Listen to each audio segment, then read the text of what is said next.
focus on Liberia. Hit it! From Cape to Cape Palmer, Mount Nimba to Atlantic Ocean, Obomi Hills to Boakai, to educate, elevate, and promote. Yeah, focus on Liberia. For Liberia, Liberia. For Liberia, yeah, yeah, yeah, yeah, yeah. From Monday to Sunday. From Monday to Sunday. It's focus on Liberia.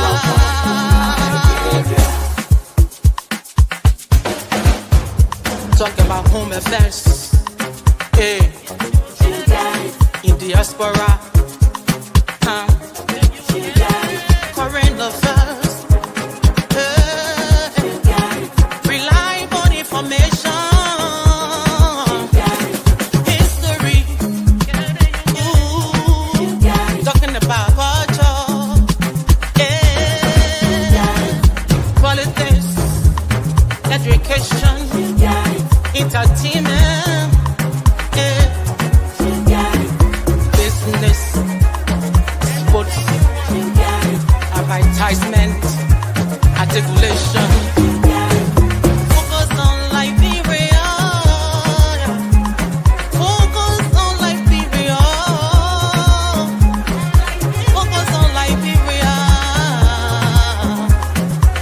From Monday to Sunday. Focus on. Hello, ladies and gentlemen. Welcome to another edition of On Point. It is 4 o'clock on the East Coast. It is On Point.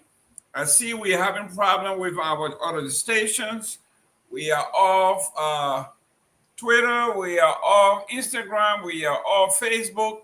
So we are very, very much limited today to YouTube. So share this show. I don't know what's going on, but let's share the show. Tell a friend, forward to our friends, guys. Let's forward it on our in our different chat rooms. Forward it on your personal pages, and let's get going. But today we have a full menu, and we have a lot to discuss. With actually require the input of our audience as well. This is going to the heart of what Liberia is. Is Liberia a democracy? Is democracy good for Africa? Is Liberia a foreign state? We have to do something that the white folks call introspection. We have to look within and see whether Liberia is a sovereign nation, whether Liberia is a nation state. We have to look at what democracy is. Is it the Constitution? Is it the verbiage? It is the trappings, the beautiful verbiages, poems. Is that what democracy is? We're going to discuss that. To delve into that, this is the root of the problem. This is the foundation of where we are going to head today. And first on the list, we are going to look at the arrest of lawmakers in Liberia. A on that group is, what is the law and criminal detention procedure? How does it work? When and how do you detain people? We're going to look at that. And B, when someone is detained, when is a person is bailable and non-bailable, what are the crimes that require someone to not be bailed out of jail? We're going to look at that. Then C, are the charges against the lawmaker non-bailable? as in the case of murder or treason, are those we're going to look at some of the charges based on what we saw in the paper. Number two, President Boakai sidestepped the Nimba Legislative Caucus and visits Mittal still with the vice president. Is that enough?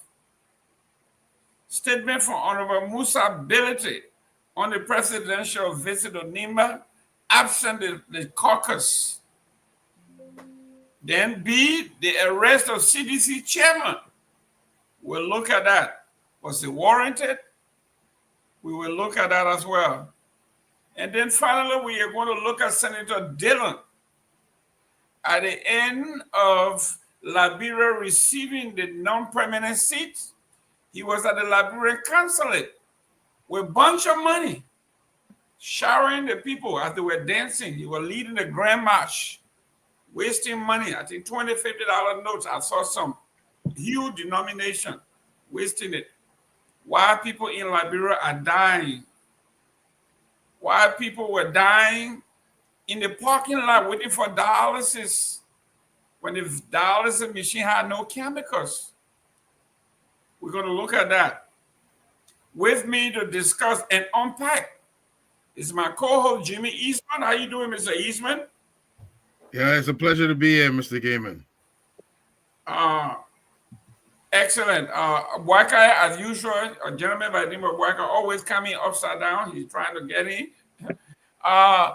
Mr. Budy, from across the pond, how are you doing, sir? I'm good. Nice to be here, as always. Excellent. Mr. Tarwoe, how is Houston? Houston is pretty good. It's hot. Almost. Mr. Dukley. Almost Sorry. 100 Go degrees. ahead. But we are good. He needs to adjust his camera. Excellent. Guys, let's look at current events. Oh, welcome, Mr. Dukley. How you doing there, sir? I'm all right. Thank you. Hi, everybody. Adjust your phone.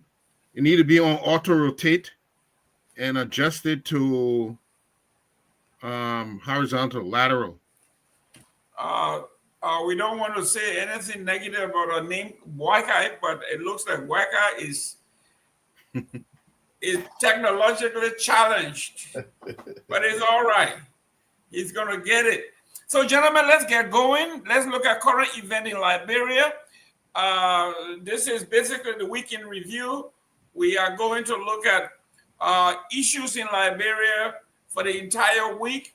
So, lately we saw some political rambling in Liberia, and we are going to rely on Mr. Jimmy Eastman to give us some historical context when it comes to the shenanigans of Liberian politics, about how politicians use their power to suppress their opposition. For those of you who are old enough or have read Liberian history, you saw what Tarwoe did to the Colemans.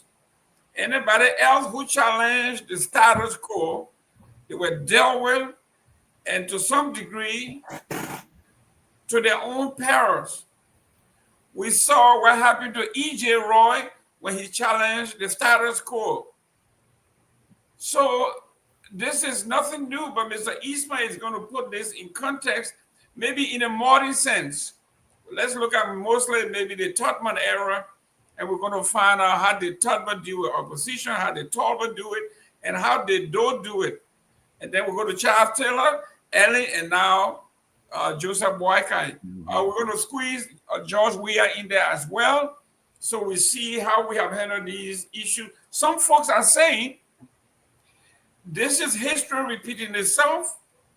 Some people are saying this is exactly what the CDC did, and when you juxtapose the photos, it's exactly the same thing. We're going to look at some of those things. So, Mr. Eastman, welcome.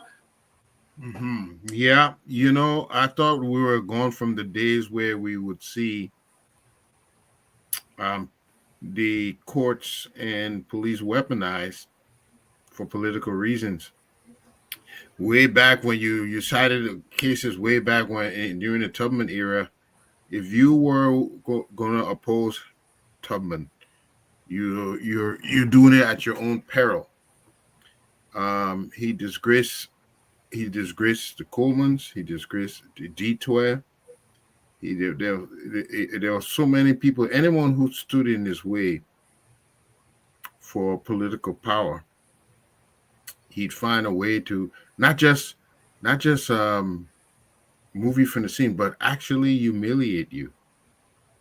So if you fast forward to today, what happened the other day, what we've seen that these lawmakers not given enough chance that to file bond or bail for as they await the court date. We've seen it's just another way of humiliating them, because here they are today, they're in jail, and they were not guaranteed their rights as ordinary citizens. Nobody's above the law. We agree. If they have done something wrong, then they need to go to court and absolve themselves of the accusations. But what we're finding is there's an element, a mean element, where you are not giving them enough chance. They went early in the morning, stayed there all day, had them just sitting outside as if nothing was going on. Then at a late part of the day, you charge them, where they have no more access to judges to go stand on the phone. You put them in jail. I think that is extremely cruel. I'm not justifying their act, or the vandalism at the Capitol must be accounted for. But what do we do? Take one wrong and do another wrong? Two wrongs don't make it right.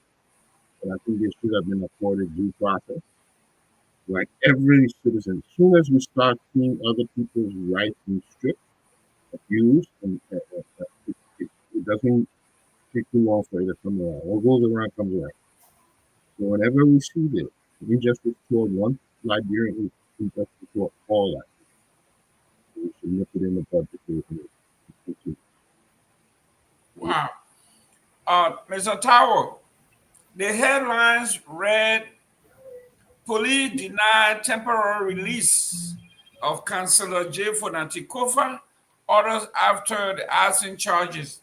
And the article reads, the Liberian National Police have denied a request from the legal team representing Councillor Kofa and his colleague to sign for their temporary release. Front Page Africa has reliably learned. This development follows the former charging of Kofa and several lawmakers with criminal facilitation, arson, and criminal conspiracy to commit arson in connection with the December 2024 fire that destroyed a section of the Capitol building.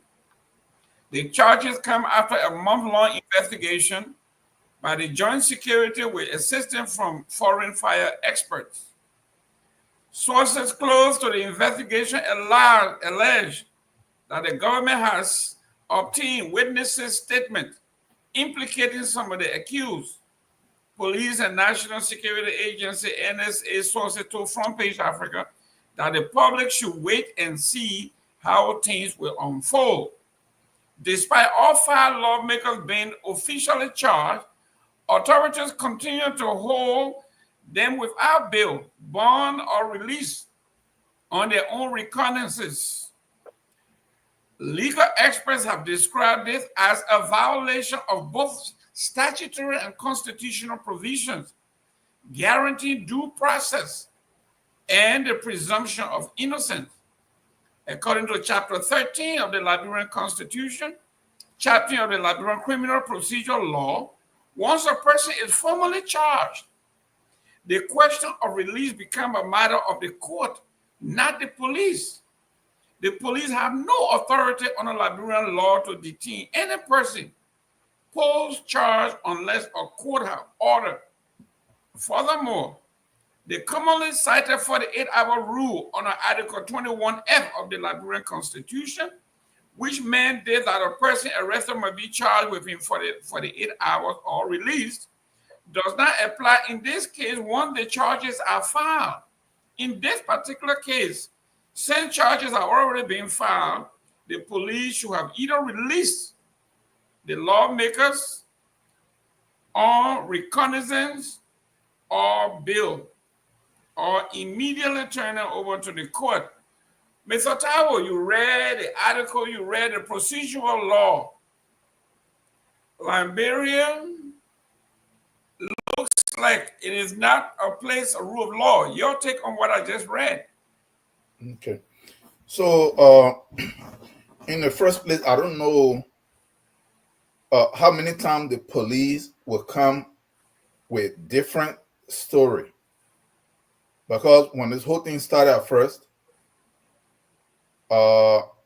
like somebody said here, the president came out and already gave them the direction in which to go.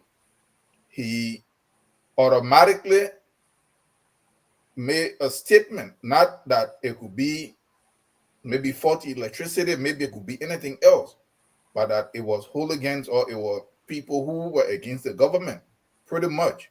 So once he set that in motion, that's pretty much the direction which is going. So this is what I'm seeing here, and I really am not familiar so much with the law, but this is what I would say. Everything that is going on now in Liberia with respect to this stuff or in any of these government, with the hardship and the corruption that is there, pushes the country more and more towards anarchy. And with something like this going on, it could easily blow up into something, right? But this is the point that I always make here. If Gregory Coleman, who is the chief of police, overextending himself, refusing to turn people over to the court, waiting till 5 o'clock to hold them. If Liberia was to erupt into crisis, Coleman jumped on the next flight and he's back here in the US. This is the problem when you have foreigners. And this, I say this, and people say, oh no, don't say that we're all Liberian. No. When you hold passport somewhere else and you just go somewhere to work, and if what is taking center, what is real the motivation that you really put effort for things to work, because there is no way out, because you have to live there. It doesn't exist, right? So he will jump on the plane and come back. So you can see these things happening from every sector. And the guys from the diaspora, when they find themselves in these places, why would his family's over here? He's just there working. So if something was to happen to where there is crisis, they will jump on the plane. And these are some of the things that we actually have to start pointing out also. Other than yes, they arrested fanatic Kofa and whatever, I think they should have bailed them out. These guys are lawmakers. They're in the country. The crime that they committed is not, unless they want to say there is treason connected to it, which, I mean, everything that I've read, I didn't see anything like that. Okay? But that's why I want to say, Judge Coleman, is something happening, he's going to leave. This is the last thing I want to say. This might be a good thing. All these crooks together in that country, if they start targeting each other, the next group that come there should remember what they're doing. Let them target each other. Let them deal with each other. And in the fight, they weaken themselves. And maybe the Liberian people then will have, there will be an opening for the country to be taken over and they can be pushed out.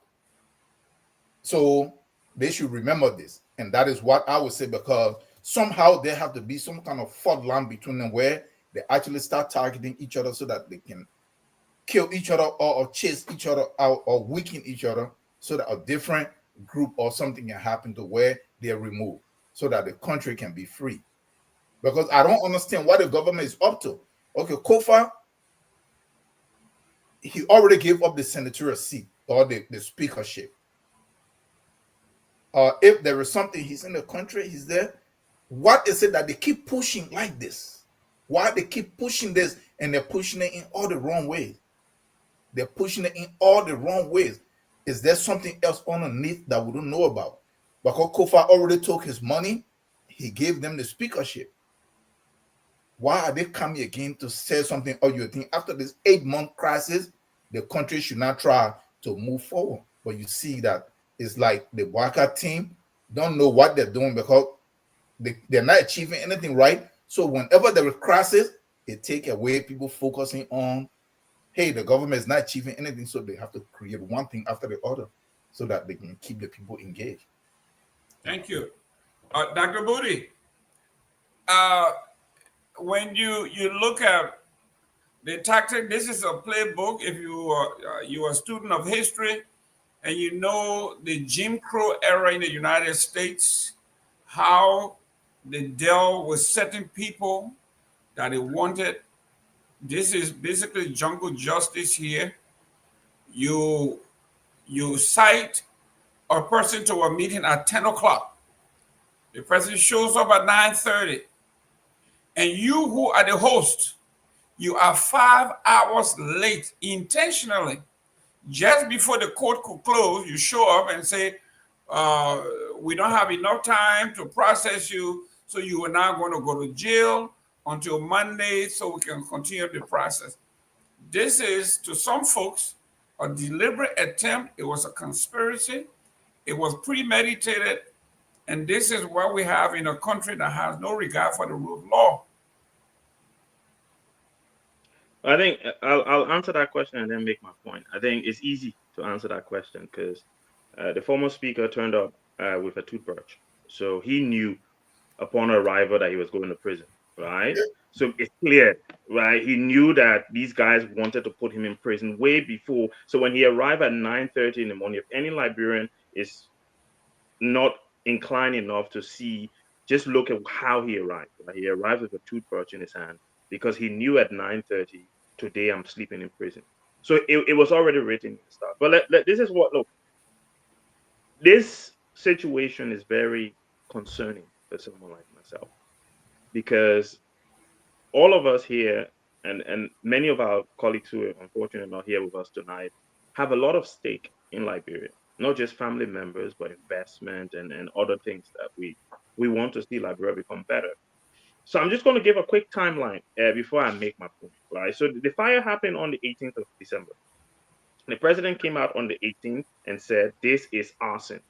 Before the fire, there was another fire that was electrical fault, right? Before that fire, there was another fire. The president said, no, it has to be arson, right? So that's what he said on the 18th. We know that there were people arrested in December. Eldridge, Thomas Eldridge was one of them. He was kept for, I think, 20 days, right, without being charged, which is a violation of his constitutional right. We know that on the 9th or on the 8th of January, the same Gregory Coleman and the other inept individual from fire service came out and said, oh, yes, this is arson. And I want you guys to pay attention to me, and I want the public to pay attention as well. They also said that they found as in one container with flammable fluid in it, right? There was one container, which proved that it was arson. Just listen to that. I'll come back to that later on. On the 20th of January, Front Page Africa reported that 3 individuals who were suspects in the under the protection of police forces or Liberian law enforcement complained that each of them were tortured, right? Each of them were tortured to say that Fonati Kofa was involved, right? 3 people. There was no investigation. They said in any civilized democracy, if 3 individuals, inmates, who are being investigated for such an important crime, right? The destruction of our national symbol, if they come out and say, look, the law enforcement officers are brutalizing us and torturing, and they say, woman, lie on Gayman, there will be an investigation. Is this thing true? Independent investigation. That never happened. And that was reported on the 20th of January. On the 23rd of January, we also had a 3rd fire incident, right? This time, electrical fault. Again, so fire 1, electrical fault. Fire 2, president said that arson. Fire 3 is electrical fault again. We know that on the 28th of January, the prosecutors who had already taken these first suspects to court asked the court to give them more time to find evidence. So how in the hell can you take people to court without sufficient evidence and you will go, like, what kind of society do we live in that you will carry somebody to court, say the person committed a crime. I have the proof. Because for you to charge someone, you must have proof beyond a reasonable doubt that you're going to present in court. You don't go to court and tell the court, okay, nothing.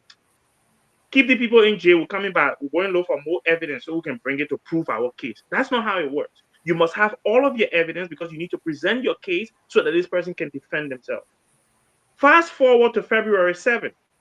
They said that these people were arrested and taken to court because of evidence, including direct testimony. They say something with their mouth, WhatsApp messages, and voice recordings. None of those three things in February 2025 implicated Kuka. And the only person that it implicated, according to reports, was Abu Kamara.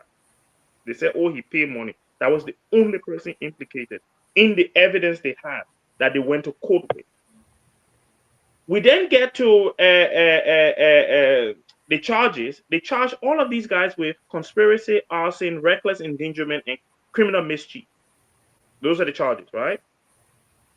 We get to the 5th of March. They brought these white saviors from America. And this is where I agree with Mr. Tarwoe, because this white savior mentality that we have in Liberia, we need to stop it. That, oh, because you bring some light-skinned somebody from somewhere and they can't tell you something that means correct. So they brought these idiots from Minnesota, came to Liberia, they walked around the building. They didn't do any forensic evidence or forensic assessment. They just look at the way the fire went and say, yeah, they think that arson, yeah, definitely arson. That report was submitted to the IG on the 4th of March, right? In that report, according to the Front Page Africa, these white idiots said that there were 8 containers. Not 1 or 8. That's why I said, remember the one. They said there were 8 containers placed strategically at every exit. So I'm sitting and thinking to myself, whoa, wait a minute here. How is it that our IG and the most important fire expert in Liberia went on national radio on the 9th of January, tells us that 1 container in the fire? Right, 1 container. And then on the 5th of March, 3 white men come from Minnesota. I still know that 8 containers were there. Like, where did the others? Again, Mr. What I want you guys to understand, what I want the Liberian people to listen to is, if you say 6 and 8, I get it. You say, oh yeah, they're 2 different. But from 1 to 8, that's not an easy mistake to make. That is clearly fabricating evidence to prove a point. I don't know where Gregory Coleman used to live in America. I didn't even know until Mr. Tarwoe said, but I'm sure it might be Minnesota, because he probably went and brought his bodies from Minnesota to come and do this investigation. Those idiots came there, and just people don't understand that white people are more corrupt than we, the black people, right? They created corruption. So the fact that their skin lighter doesn't mean that when they come and say something is something, we just accept it. Because if they found 8 and Gregory and a checkup playing body from fire service found 1, how can you have that wide discrepancy, right? Now, and this is the point I'm going to make, and then I'll finish. I read the report on the 7th of June. Fonati Kofa and his lawmaking bodies have been charged with attempted murder, right? I'll repeat the charges that the first suspects were charged with: arson, conspiracy, reckless endangerment, criminal mischief. Again, all of you here have watched law processes in the US for many years. The person who pulled the trigger cannot be charged with a lesser crime than the person who paid him to go pull the trigger. You cannot charge Fonati that you say pay the man to go put a fire on with attempted murder, and then the man who put a fire on, you don't charge him with attempted murder. How is that possible? How? How can you charge the person who led the fire? You don't charge him with murder or attempted murder, but the man you say pay him. The conspirator always get charged according to the person who committed the offense itself. So how can you not charge these people in January with attempted murder, but for Natit and his man got attempted murder? How does it make sense? This is clearly politically motivated. These guys, look, this is all about precedence, and that's why I'm angry. It's about precedence. Ellen Johnson, Sir Lee, removed 2 speakers. She set a precedent. Joseph Boakai believed that, oh yeah, Ellen did that, I can do it too. That's why he tried it. Well, he did not understand that you were going to be one of my brothers and my high crewmen. They may say, no, they think I can't let it go. So because Fonati made them shame that The illegal speaker had to accept that, yeah, I've been illegal for 8 months because he came and joined the second election, the more legitimate election. Now that he made it, it's okay, well, may you shame too, right? And this is what this is all about. What I'm going to call on the Liberian government to do now is to, we've never had it before, but this is a time that we need to do the unprecedented. We need an independent special investigator to take over this investigation, look at all of the evidence, and decide whether or not charges need to be brought against anyone in these arson trials, right? Because we cannot trust the police because they're lying. We cannot trust their white saviors they brought from Minnesota because they are lying. We cannot trust the court because the court is not overseeing the trials fairly. We need someone outside of government, like a Councillor Gonglo, for example, or a former Associate Justice Kabina Janet, for example. We need someone outside of the government to serve as a special investigator, look at all of the evidence, and make an impartial decision based on the value of the evidence. Can we prove beyond a reasonable doubt that Fonati is involved, that Kamara is involved, that Kuba is involved, that XXXX is involved? And until that can be done, Liberians need to look at what's happening in LA right now. Because even in one of the richest countries in the world, when citizens do not believe that their governments are acting in their interest, they stand up and they protest. And that's what Liberians need to be thinking about doing. Or else, you can say that I'm my brother, the beating there today, and I'm my cousin, tomorrow that you will come. Like Martin Luther said, injustice anywhere is injustice everywhere. We cannot sit down and let this kind of thing to happen. Thank you. Thank you. Duke, according to Chapter 13 of the Liberian Criminal Procedure Law, once a person has been formally charged, as they are, the police have no more authority. It's now a matter of the court. So why is it that the police have that much power to hold people? When you invited them, you kept them in waiting for 5 hours. You came late. Then you say it's too late to let you go, so you're going to go to jail. These people are not of any flight risk. These people are members of Congress. They got work to do. They got gainfully employed. Why couldn't they release them on their own reconnaissance? Why put them in jail? Isn't this from the old school? You don't like somebody, you use your power and embarrass them. That's the point here. Mr. Duque, your take. Thank you, Mr. Gayman. I think in this whole saga that has just unfolded, my personal take is that they have infused politics in all of it. And when you look at it, no matter how you look at it, you cannot you cannot conclude without having to see politics all over this. And I thought this case would have been a test case where Gregory Coleman would have tried at least to salvage, some of his reputation that have been so badly damaged, that have been so tainted. But to Dr. Budy's point here, I think this is just one further example to tell the Liberian people how much they do not trust the justice system. Because and again, somebody was talking about how we do the same thing over and over, and we expect a different outcome. And so this whole thing started from December. We are now in June. That's about 6 months ago. You would have thought that Gregory Coleman would have had all what he needed to charge these men available, ready. You charge them, you send them to court immediately. And this excuse that it's late now, you have to go for Monday, that's nonsense. That's complete nonsense. You can release them on a Saturday, you can release them on a Sunday. There's no law that says you can't release them on a Saturday. There's no law that says you can't release them on a Sunday. What kind of nonsense is that?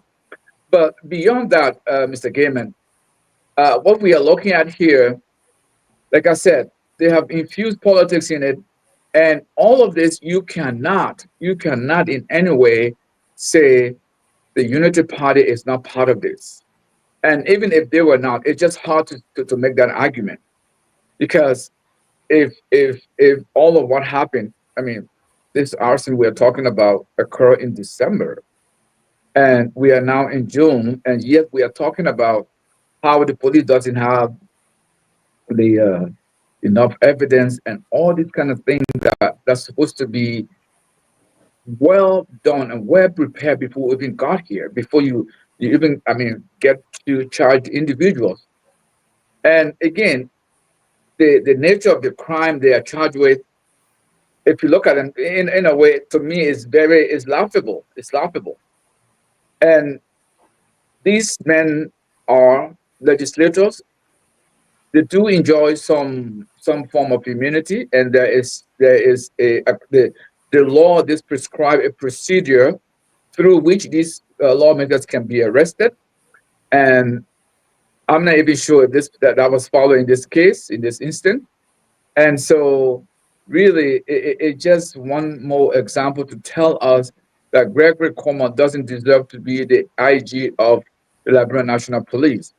And so what you see here unfolding today is just one more example to show us that we have no reason to trust the police. We have no reason to trust the justice system at all. And it looks to me as if the way he was treated, they kind of cherry picked what area of the law they want to impose and how to impose it, as opposed to just following the law plain and simple. And I heard Dr. Budy talking about, giving these things to independent people. I think we've long gone past that. And no matter what you do, no matter how you slice it, people are not going to buy any of that. Remember, you did mention somebody. I know this was just an example you were citing when you mentioned Cabinet Janet as an example, as people who will be independent-minded to do some of the. I personally think that he will be a person of independent-minded person. But like I said, they have now infused politics in everything. Looking at what happened to Cabinet Janet, looking at how he was removed from the Supreme Court and all that, it's going to come down to Unity Party and CDC, conflict, where each side is going to always accuse the other side of being against them and whatnot. And so this whole thing from the get-go should have been given to an independent body to look into it. And I've said before on one of these shows, I said it's about time maybe the Inspector General of Police doesn't necessarily have to be a policeman. They can be a lawyer. Or if he or she is not a lawyer, you can have a seasoned lawyer attached to the Liberian National Police, so that he or she can guide them through some of these complicated cases. The IG is the one who has actually complicated this whole issue. You would have expected their charges to be ready, their evidence all in place. You charge them, you follow them. It's as simple as that. So, Funatikofa and Kamara and others went to the station there around 9 o'clock in the morning, and it wasn't until 5 o'clock. So what happened? How do you account for the interval? Again, these are all, I consider them rudimentary police work. I mean, somebody first day in police academy should know these things. And yet you have our IG bungling these things in a way that it's just unimaginable. And yet we expect better from them. This doesn't look good on their part. It doesn't look good on the part of the government. It does, and for the first time, I listened to Funatikofa speak, and he spoke that, in my mind, were in place. And so now the onus is supposed to be on the police and the government to prove him guilty. as he's charged. So, I mean, he's a defendant. He's just a defendant. So, Mr. Gayman, to your question, this is just, one more example that we, as Liberians, we just don't have confidence in the Liberian National Police. Not to mention the entire justice system. I mean, what's this here? Where are we? I mean, this is what we have come to after all what we've been through, after all what we've seen over the years. I mean, if you are an inspector general of police, you are an inspector general of the police for everybody, the ruling party, the opposition party, and every Liberian who is entitled to have their right safeguarded, to have their property protected. And why not? It's not because you are serving in a unity party government, so your loyalty lies with the unity party. It shouldn't be like that. This is not a partisan position. This is you're supposed to be neutral. You're supposed to be someone who follows the law by the letter. Thank you. You're not seeing that. Thank you. Mr. Eastman, Mhm. when the fire folks came from Minnesota, they got to the country, the media quizzed them. Are you here as a fact finder? And the police chief said, they are here to bolster our case. So in his twisted mind, these people did not come basically as fact finder. They came to buttress the government's case. With something like this, how does a common man like you and myself that have no money, if they can do this to guys who are millionaires, how can you trust the system? Because remember, entry into the courts, into the judicial system starts with the police. And this is what they are doing. They have muddied the water. They have prejudiced the case. They have basically done everything before it gets to the court. There's nothing left to adjudicate. Do you, at this point, why should Liberia have confidence in the judicial system? Mhm. Sorry, Mr. Gayman, it makes sense now because to go from 1 continuum to 8, it makes sense. The king is buttress. It's making sense, right? Go ahead. So, from the very beginning, the president made a statement that, the thug and the hoodlum and all of that, he had already assessed that this was a crime before the investigation could be concluded.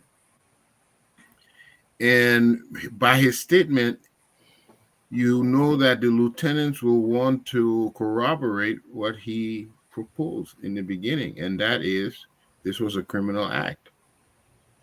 I think that was that biased the investigation, and everything else from there has been shown to be a biased show of. Actually, it's a travesty of justice in the country. Once you're not using evidence and fact to go by, I think Dr. Budy talked about people being tortured to provide evidence.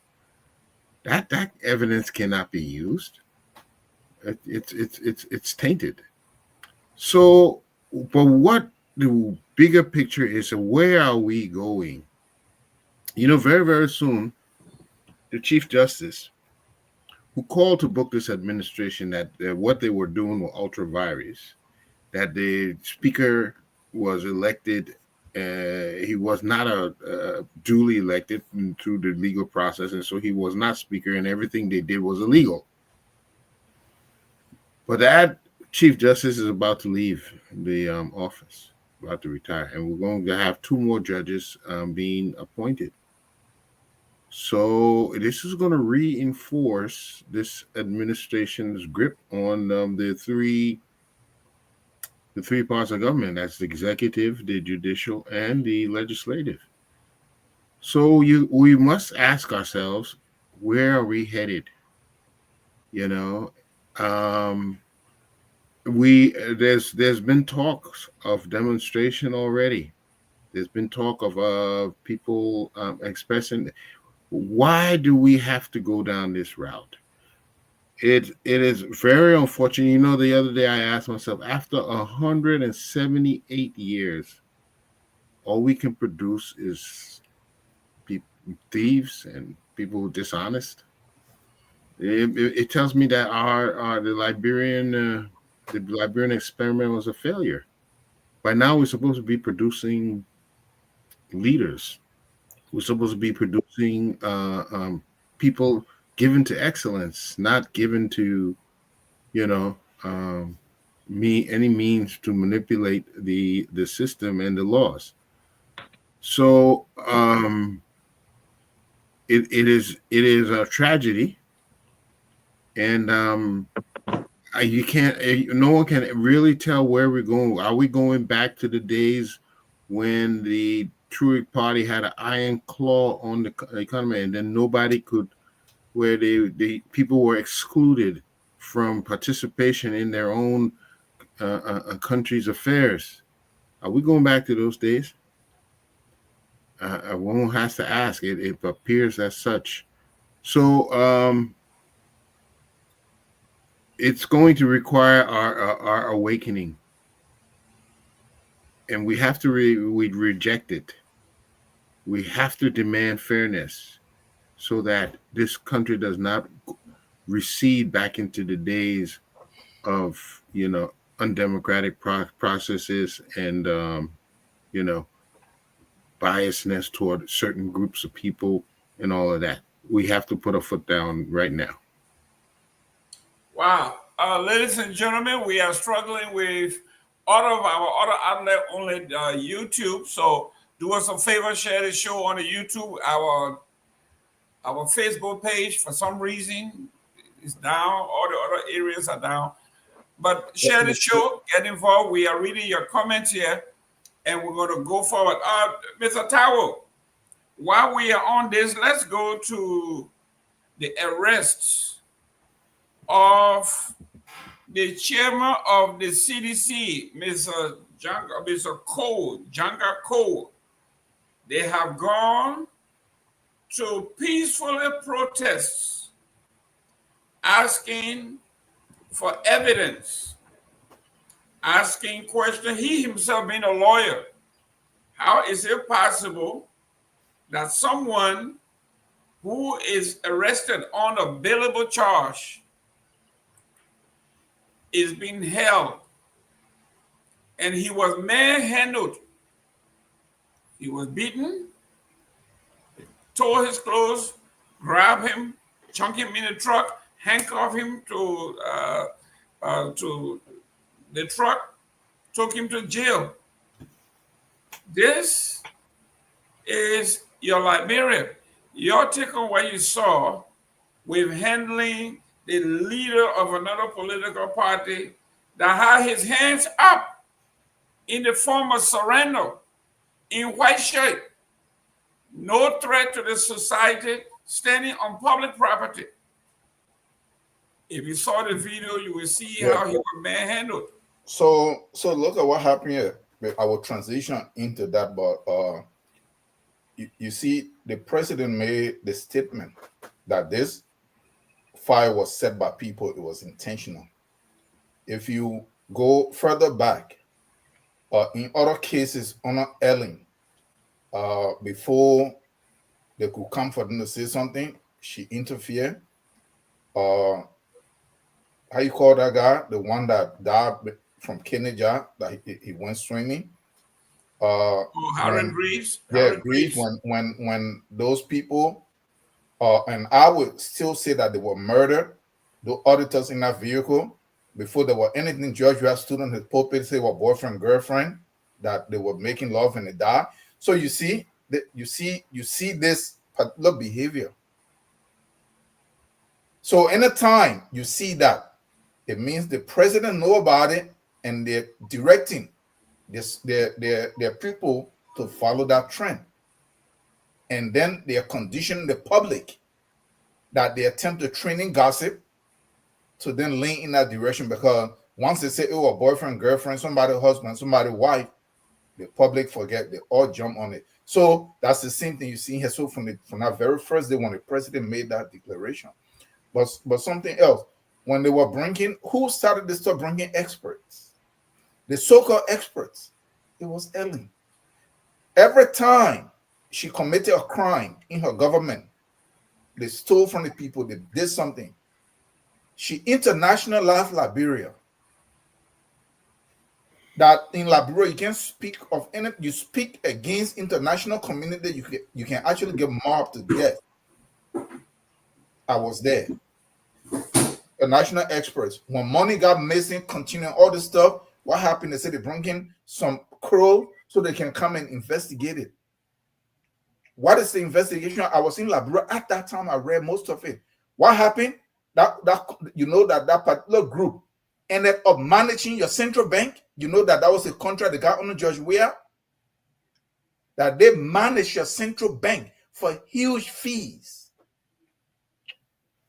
These people don't care about what's going on in your country, but I'm just trying to tie something in. So when they said that they bring some fire experts from the U.S., all of a sudden everybody here because they train the public that the moment they hear the U.S., they hear Britain, they hear China, they should all be happy. So they continue to gut the self-esteem of the African people, that there is nothing good that can come from them. Something good can all come from outside. When you do that, you open the country up for exploitation and for subjugation. Just like Dr. Garvey said, he said a leadership that teaches its people to depend on others is the leadership that will enslave them forever. So I just wanted to make that point. But coming to this was the same Boakai them who came with the June 7 or something protest. They protested all over the place.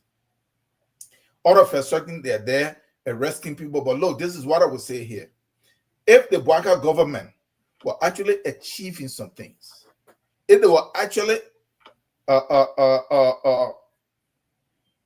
meeting some of their so-called goals or promises, it's not that they can't meet it, but they have no intention to, because they're basically looting everything else that they can hold. If they actually have something good going, some achievement, my brother, you will find out that all the little scribbling that they on here won't be there. But they're failing.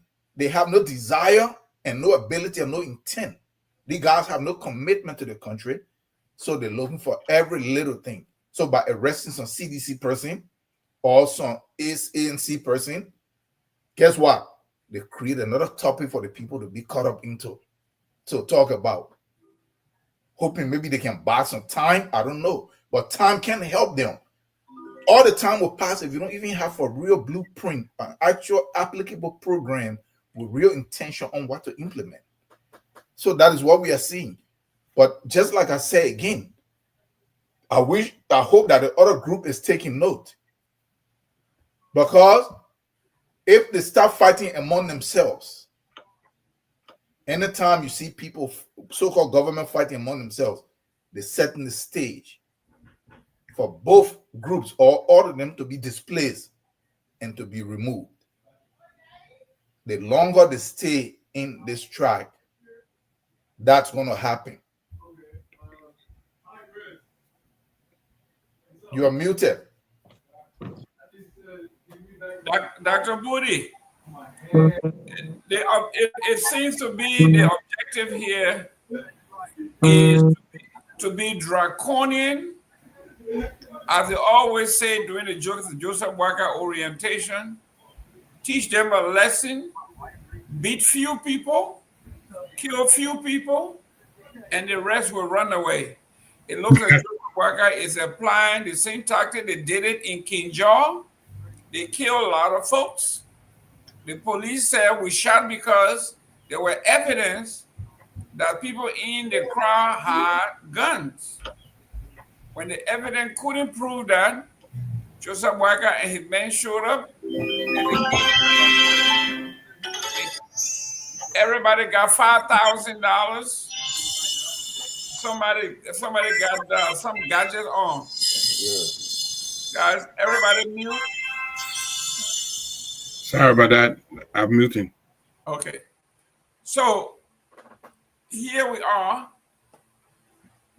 kill few people and it will run, beat them and show them if you can beat the chairman of a political party, the largest opposition party, if you can beat him in public and disgrace him, it may discourage other folks to show up. Isn't it tactics here? Well, I think I'll start by appreciating what four of the major political parties in Liberia, their leadership has done in signing a joint communication, calling out what is going on in Liberia as unacceptable. I think, as well as that, look, this government is clearly one of those very nonchalant governments that we've had for a long time, right? They do not care because the Liberia, look, and I cited what was going on in the US. Well, what is going on in the US in LA? It is up to the people who are in Liberia. It is up to the individuals who are being distracted from the feelings of this government by this nonsensical charade of arresting. They know that they cannot prove beyond a reasonable doubt that Fonati Kopa did anything wrong, or these people. It's just a case of, oh, if we arrest them, that will be the talk of the town, and then it distracts, like Mr. Tarwoe was saying, people from thinking about the failings of this government. The fact that ordinary people are dying from starvation. In the whilst representatives are collecting 10,000 in salaries and gasoline, it takes away from the fact that McLean or whatever his name is collected 500 or something thousand from NASCO prior to inauguration and without answering any question. It takes away the fact that we sent a Guinean national back to a government in Guinea without due process in Liberia. Today, nobody knows his whereabouts. It takes away from the fact that this president has made more travels in less than 2 years than I think George Weah did in his entire administration without bringing anything significant. It takes away from those things. And I think beating up the head of a political party is one of two things. The thing is, first of all, you have to understand that the people we have in our National Police Service are not people who were qualified. I remember I was in Liberia for a couple of years during the Sirleaf administration, and they had to keep dropping the requirement for people to enter the police from college level to high school level to 10th grade to not, because they could not get enough people to come and join the police. So they lower the requirements so low that most of the individuals in here are a bunch of, forgive me, but idiots, right? These are people who will get told, do this, and they don't question whether it is legal or not. Because as a police officer, you are supposed to protect civility in the country. If somebody tells you as a police officer, oh, go and shoot Mr. Gayman, no, but shooting Mr. Gayman that's wrong. We don't shoot people. So no, I can't accept that order that yes, people say, oh, people scared of losing their job. I would rather lose my job as a police officer than to commit a crime that I could be prosecuted for one day. Because some of the things they are doing, beating peaceful demonstrators, is unacceptable. That's illegal. That's violating their constitutional right.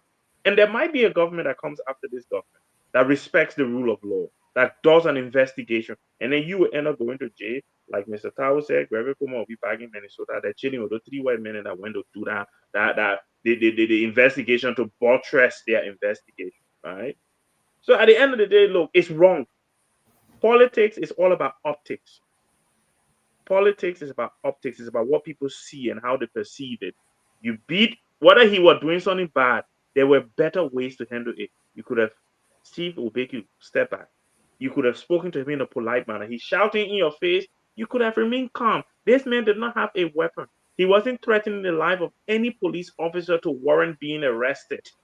Right? The only reason that he'll be arrested for this holiday corner is where he's blocking traffic, preventing other people from going about their normal business, or threatening the life of a police officer. And none of those things are clear in the video, right? None of those things are clear. So there was no reason why you couldn't just speak to him, continue to speak, even if he's shouting at the top of his voice. You are a civilian force. The police. That's why you don't use the military to do police work. You use the police because they're supposed to be a civilian force. They're supposed to do things with tactics and caution and panache and whatever word you want to use to make it sound nice. They're supposed to be more intelligent. And you then go start doing that kind of thing. It's not, look, Boakai's government is in they believe that they can get away with everything. That's why they're acting the way they act. And I'll keep saying it until I get blue in my face. The Liberian people need to stand up for themselves. Us in the diaspora can speak as much as we want. We can shout as much as we want. They're the ones that are suffering, not me, not you. They're the ones. And if they cannot stand up for themselves and say, this is nonsense, this is not why we elected you, this is not rescuing the country, they will keep doing it. Tarwoe, Yes, here we are, the government of the Republic of Liberia. They have been very successful with their propaganda. And people are saying this is a political thing. It has nothing to do with law. I have never heard anything that is asinine as that. That what's going on in the House is not a legal thing. It's a political matter. The Supreme Court does not have any say-so in it. This is how asinine these people are. So my question to one of the propagandists was, what happened if the speaker, the regime speaker, in the process of the fight that broke out, and one of them get killed during the argument in the House? Are you going to say we killed him because it was a political death? He wouldn't have an answer, because he is saying whatever happened in the House, it is a political issue, and the Supreme Court has no dealing. Forgetting to know that the Constitution protects us everywhere we are. So the people are saying, if this man was arrested, this is a political thing. It is not a judicial thing. I don't know where Liberian people get these ideas from, but it looks like a huge sum of the population is buying this nonsense, that what's going on in the House, illegal or not, it is not a legal stuff, it's a political thing. Your take on this? So it's always a political stuff. You know, from the beginning, you said something. You know, we us as Africans, many of us, we really don't know our history in terms of like how we govern ourselves, how the cultural, spiritual, and political, and both economic dimension of the African society. The concept of nation state that is purely European, where you draw solid boundaries, is called prison planet, and you lock people in. You have to remember that is what it was, because these were economic zones.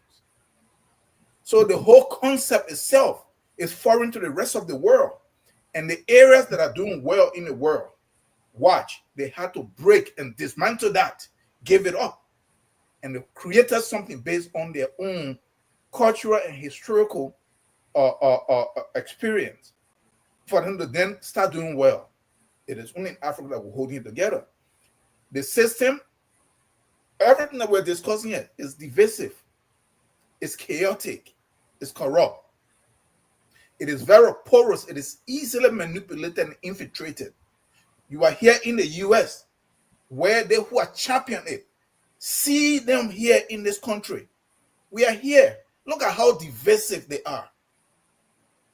Look at how weak they are in terms of, you can't even do one thing. Very corrupt. Everybody bringing money, giving to the other person. The legalized corruption, they call it lobbying. What kind of stuff is that? For you to run for president, you have to be able to raise $2-3 billion. Where are you getting it from? Somebody is investing in you. So you hand money, the state over to them. But the point here is that everything is political and the system is corrupt. Look at how the nation state work. So I can wrap up. Because these are group of people, families and friends, attempting to capture the resources and land of a people, impose themselves, claim government, create some laws that exclude them, then use that on the guise of that, they project themselves over the land and the resources of the people. Let's take, for example, who was there first? Is it the government or the so-called tribal people that own their forests and own their resources and own their land? But in order for few guys to lay claim to the land, and then could now with companies will come in the name of concession and get kickback, they pass a law that you must have a deed that we will issue to you. So it's all of this stuff. But what we see here now, it's in the division right here. Look at all of the division. Look at all of the chaos. Where is tribalism in this? There is no tribalism in this. This is a point that I wanted to make here. Because instead of us actually looking at it, we start saying, oh, this stuff is tribalism, that they want the Nimba, that they say, no. It is the political, Western political division system and confusionist stuff that driving the tribal stuff. If I'm from that tribe, now I come with this stuff and I want some vote, then I incite the tribal stuff. But if you leave tribal people just by themselves, we live together. It doesn't mean we don't have differences, but we don't go killing each other over that we want to take it, because everybody have their own place that they're operating within. So what you see as tribalism, all of this stuff is exacerbated by the so-called political stuff. When I'm from this tribe, now I want to run against Boakai. Instead of me coming, if I don't have a message, I come to Grand Baza and say, they got him Mandingo. You see that I'll play here, Baza people have to be. Then that is how the tribalism starts. And this is what we are seeing. Gentlemen, we're going to sit here and talk from now to Judgment Day. We have to overthrow the system and throw it out. Thank you. It can't work. It would never work. Thank you. Real quick, Dr. Budy, you want to respond to Joe Moyu before I go to Joe Moyu. Before I go to it's clearly either one of two things. One is a staunch Unity Party partisan and he can't see the facts, or two is just not capable of digesting what is going on in Liberia. Because when a president comes out and say very clearly that he's going to work with quorum, right, which is not in our constitution, by the way, after the Supreme Court has said very clearly that this thing is illegal, right? Any strong leader comes out and say there must be a respect of the Constitution. You guys have to go under the governor of Fonanti Kopa and let the process run its course. That president is clearly involved, right? He's clearly involved in trying to manipulate the system. That's why we're putting everything at his feet. When you appoint a Gregory Coleman, when some of us were crying in 2024, no, appoint someone from within the ranks. Don't bring Coleman back. Coleman's been out for 6 years. It's done. Bring someone from within. Promote someone. And he brought Gregory back, and Gregory is doing what Gregory is doing by bringing his bodies from Minnesota to come buttress and invest. Instead of coming to find the truth, they're here to buttress. And they go from 1 container to 8. Then you put it at the president's feet. He appointed Gregory Coleman. When McLean will collect thousands and thousands from NASCOM, right? And the president will not investigate that. You put it at his feet. All of these people work at the will and pleasure of the president.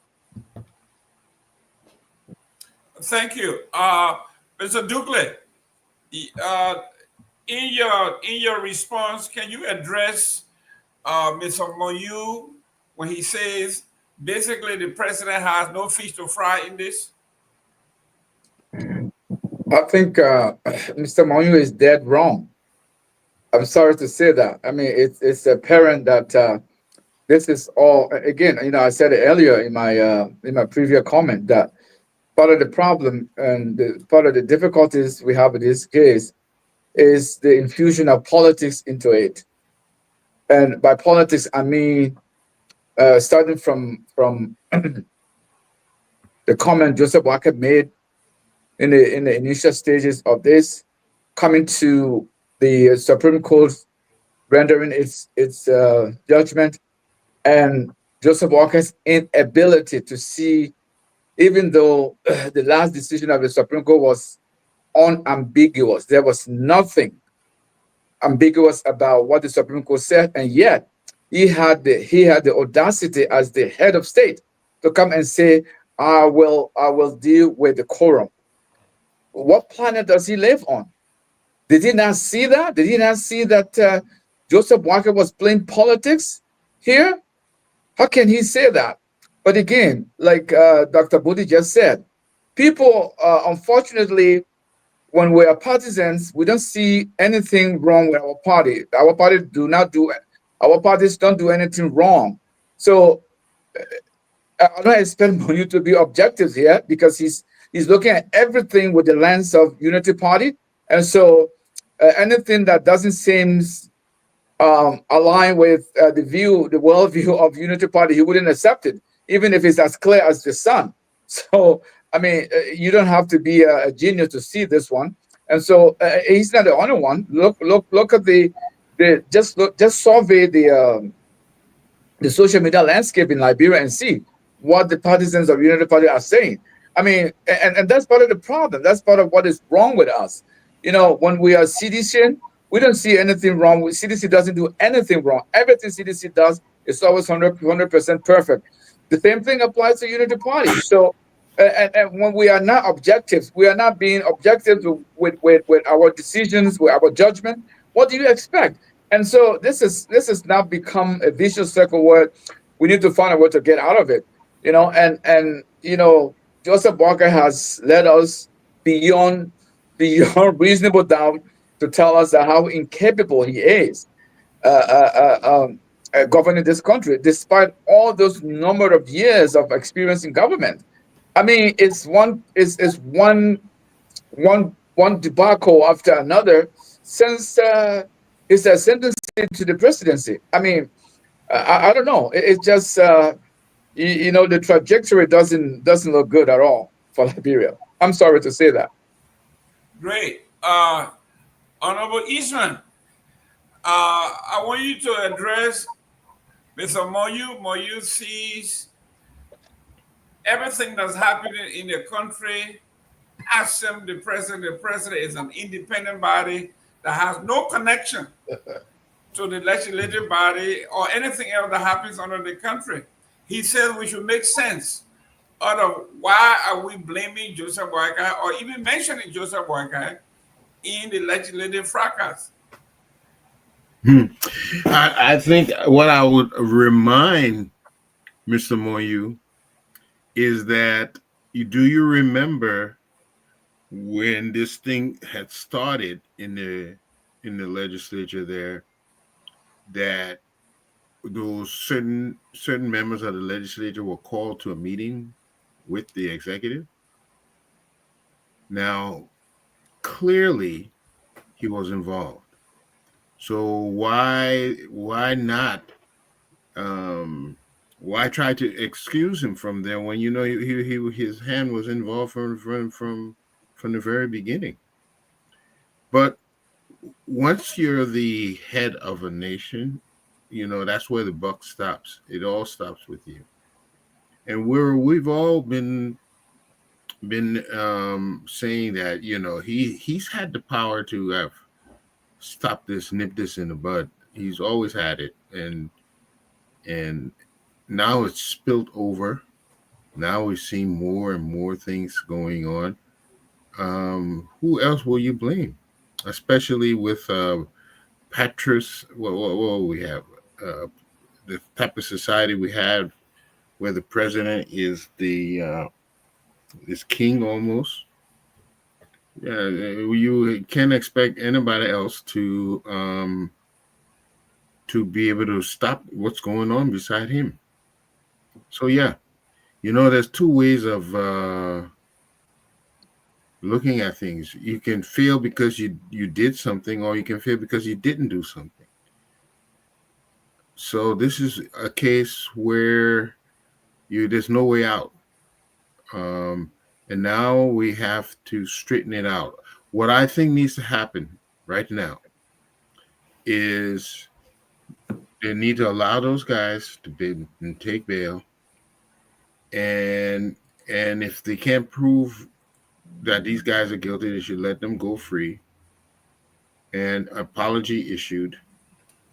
And let's try to do something with the country, because this divisionist, just some of the things Tarwoe is right. We are not developing. We are just plain politics. I almost want to say playhouse, but it's not house. This is just playing. We're not going anywhere. They're not moving the needle, and I knew they weren't going to move the needle when I saw the budget. That budget can't change Liberia, so we're not a really serious group of people yet. So, Mr. Moyo,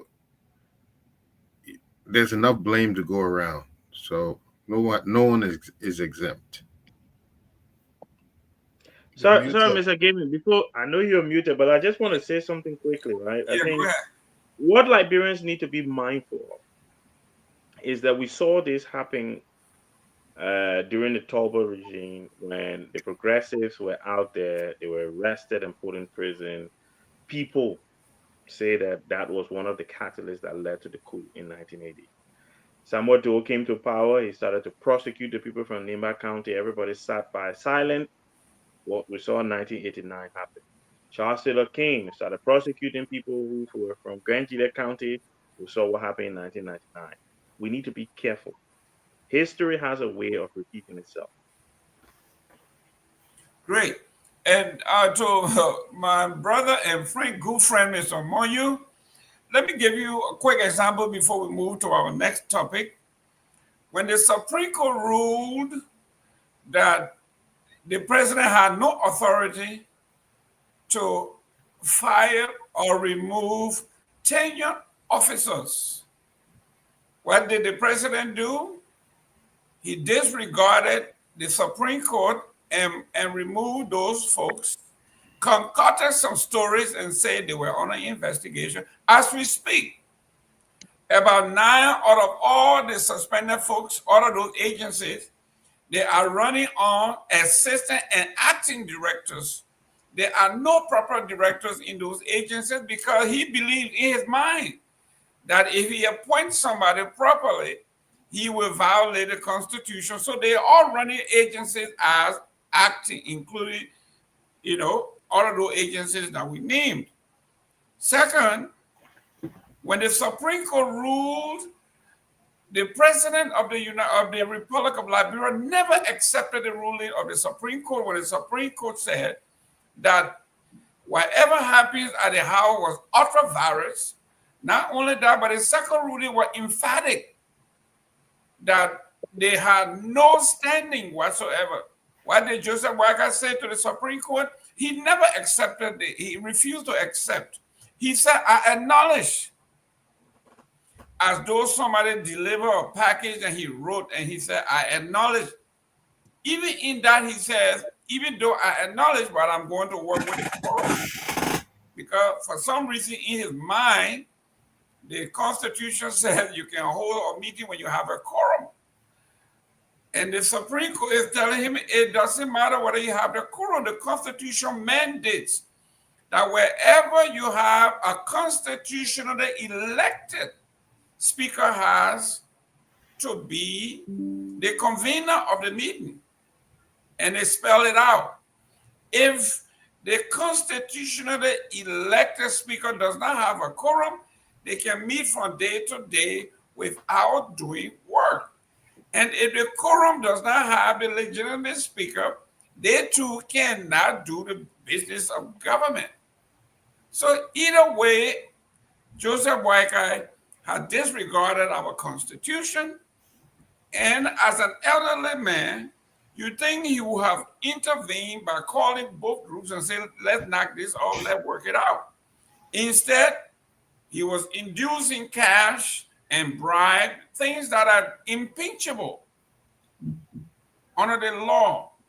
So Joseph Boakai does not believe in law. But let's go to this. Let's look at his statement. This week, the president and the vice president went to Nimba County to unveil or dedicate some project for Mittal Steel. He sidestepped the entire Nimba Legislative Caucus and took the vice president. So the Legislative Caucus wrote, in addition, we have a statement from Honorable Musa Bility, member of the Nimba Legislative Caucus. It says June 5th.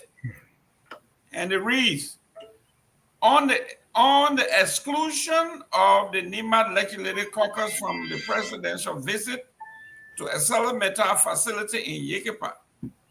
Today, the President of the Republic of Liberia is visiting Yekepa, Nimba County to attend a high-profile program where a Mittal is reportedly dedicating $1.5 billion facility to expand its mining operations. This event, coming just 4 years before the expiration of the existing Mineral Development Agreement, MDA, takes place merely 10 days after Nimba Legislative Caucus issued a formal statement raising critical concerns about the ongoing renegotiation of that very MDA.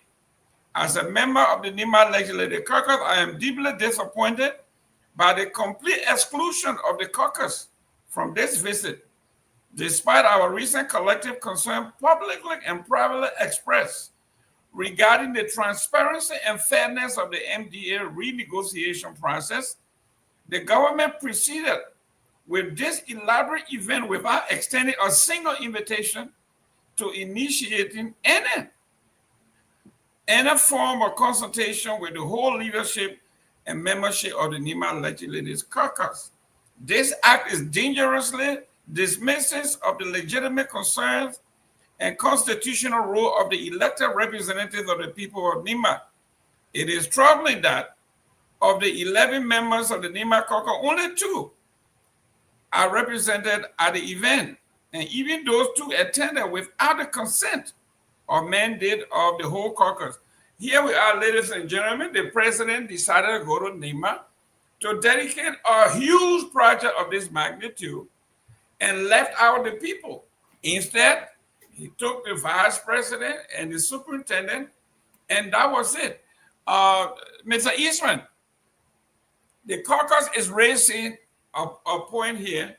How can the president come to our hometown without inviting us?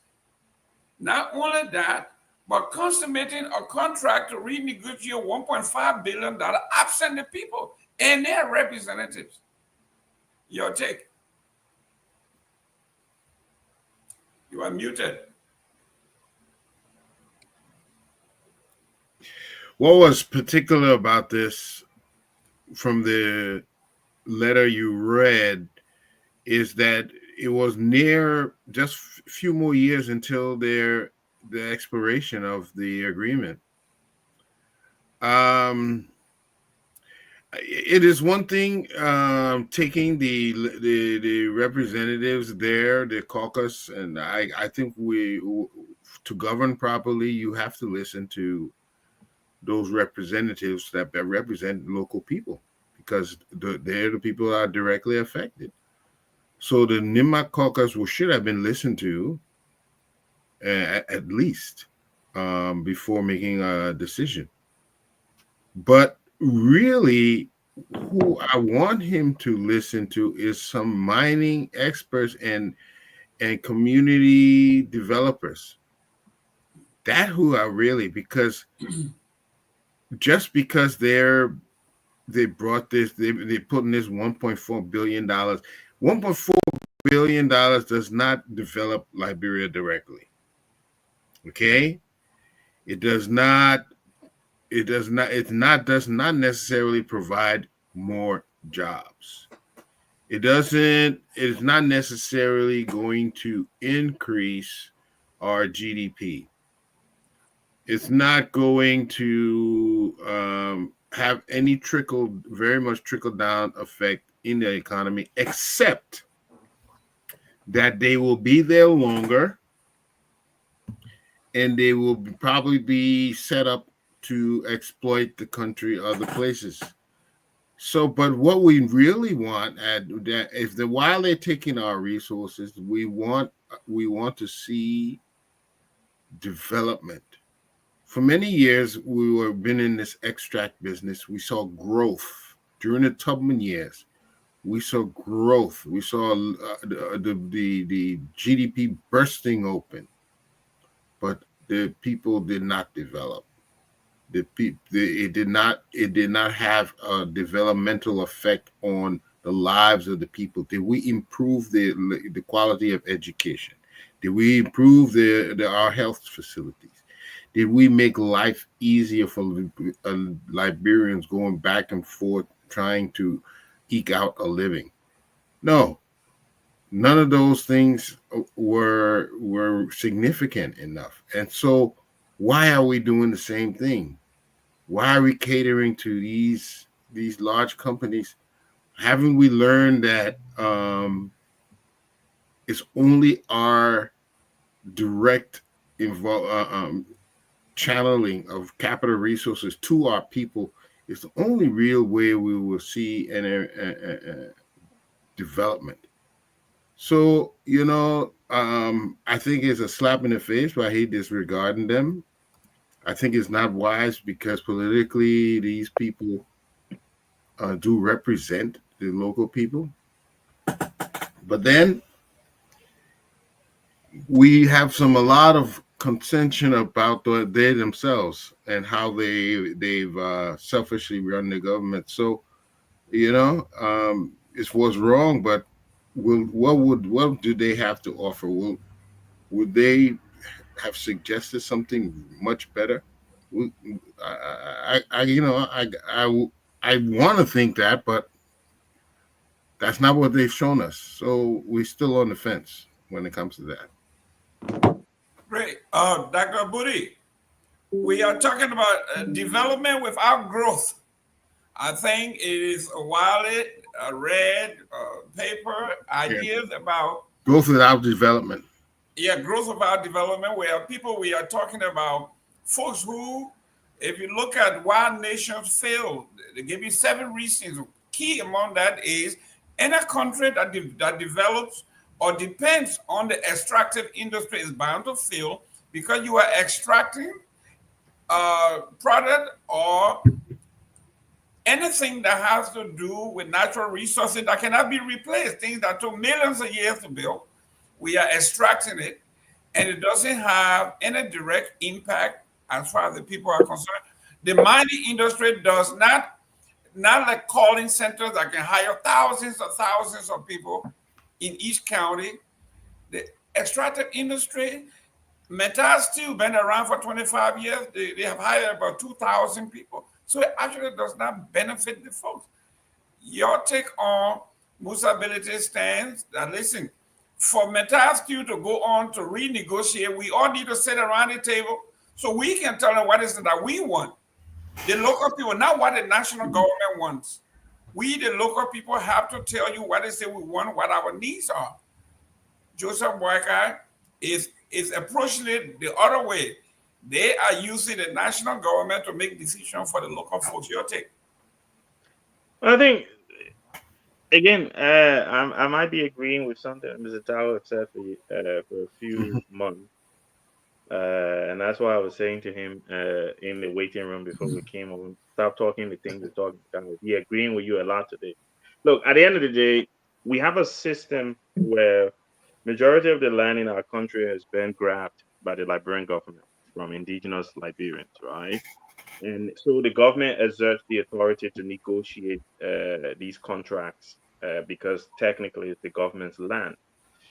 The legislature should be rectifying any agreement. So if the president signed an agreement without it being rectified by the national legislature, then that's a problem. Then that adds to Mr. Moyu's list of things that he needs to consult in terms of the lawlessness of this president and why we keep blaming him. Because there is no concession agreement that can be signed, even an extension, without the national legislature. So if the president has gone there to have a conversation with them to say that yes, he's going to back it, and that when it gets to the legislature, he will maneuver or lobby them to pass it because he's happy with the terms of this agreement, then that's one thing. On the issue of inviting members of the Legislative Caucus of Nimba County, again, I said earlier when we were talking about the Arson, especially when we talked about the fact that the the chairman of the CDC had been beat, that politics is about optics. A big part of politics is about what people see. And when you go to Nimba County to have a conversation with the Mittal, one of the biggest investors in Nimba County, or one of the biggest employers in Nimba County, and you do not bring the Legislative Caucus or majority of them, especially those from the opposition bloc, along with you, you are sending a clear message that you don't care about what they think. You don't care about the people who are representing the Nimba people in the Liberian legislature. So you would do whatever it takes. And I'm not surprised. And obviously, I don't know how Mr. Tarwoe responds to this. But this is the same man who took Prince Johnson voted from there. He killed Prince Johnson by giving him a heart attack. So I'm not surprised that he's doing the Nimba people that. So what do you expect? They probably look. Some of us we cautioned against this president because I felt that he didn't have the stamina, and the people around him would have been too quick for him, and they would use him. But if I teaching some of all Jacob Pepe, because the thing that he's doing in the country, he's worse than most presidents that I have seen in my lifetime, right? Because this guy just does not care about what people say. You can shout as much as you want. You can say whatever you want to say. Joseph Boakai doesn't care. It's almost like he knows that his days are running out. And he's like, I can't go see God anyway. So what's the point? Let me just do whatever I want to do. That's how he's acting. Because to be this nonchalant is very concerning for Liberia. Great. And to Mr. Moyu's point, Moyu is a globalist. Okay, so his mindset is by having the local people there is only symbolic. The national government signs, and whatever the national government says goes. That's his mindset. It's politics. It's optics, right? Just carry them, even if it's symbolic. It shows to the people that look, I care about you. But clearly, he doesn't even want to do that. To even pretend like he cared, he don't want to do it. Even pretend. Yeah, but then you'll be pretending like you care, right? But just pretend. Miss Duke. Yes. Let's look at the 7 principles why government failed. But some of the reasons that it gave why we have to do the opposite, especially running away from the extractive industry. It's economic growth. Actually refers to an increase in the quality of goods and services produced by an economy over time, often measured by the GDP growth. Economic development for the people refers to the improvement in the quality of life, well-being, and living standard of a society, including factors like good education, good healthcare, infrastructure development, and social quality of life. This is what we are talking about. Joe doesn't see this. For this to happen, the folks have to have a say-so in their own development. They know what they want. They know what their needs are. All of these things have to be taken into consideration. This is why we say centralized government have failed. Joe Moyu is a student and a lover of central government. So what the lower people say means absolutely nothing. He thinks it's only symbolic because Monroe going to sign it, and if Monroe signs it, that's it. Your take on this?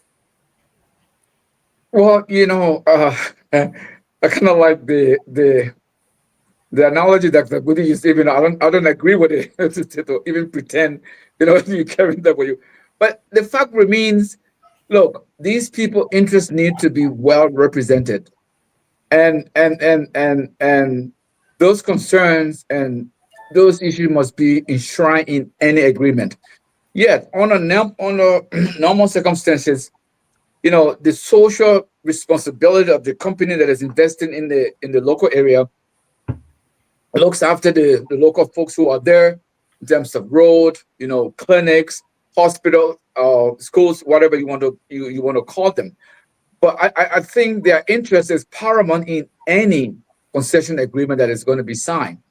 Now, under normal circumstances, you would expect people, representatives who represent that area where those people are, in particular, and of course, Nimba as a whole, supposed to actually seek those people's interests and make sure that the interest that they are seeking is reflected in any agreement. But you have to take into account how these concessions are drawn and how they come to conclusion. Everybody who is there representing either the government, the local community, he or she is doing that on their own behalf, like they are there for themselves, what they can get for themselves.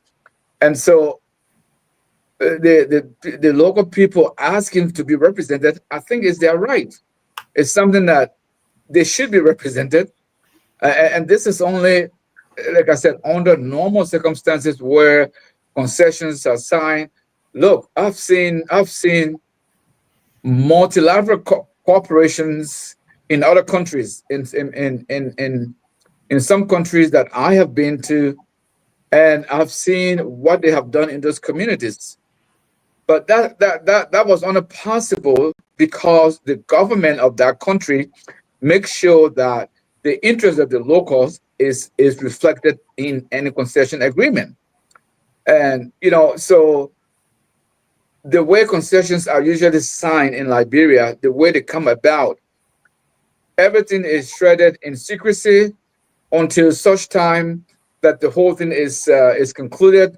Then they make it public. I was privileged to talk to a friend, a Nigerian friend of mine who teaches at the law school here, and he was actually telling me about the new Firestone agreement that was signed between Firestone and the Republic of Liberia. And he was telling me that he saw that contract online and he was able to read it and he was impressed. And I said, what you are reading a document that is prepared, and I think that's some of the reason why they have it online. You go to Liberia and see for yourself what's happening on the ground and see if any of what you see written here is implemented.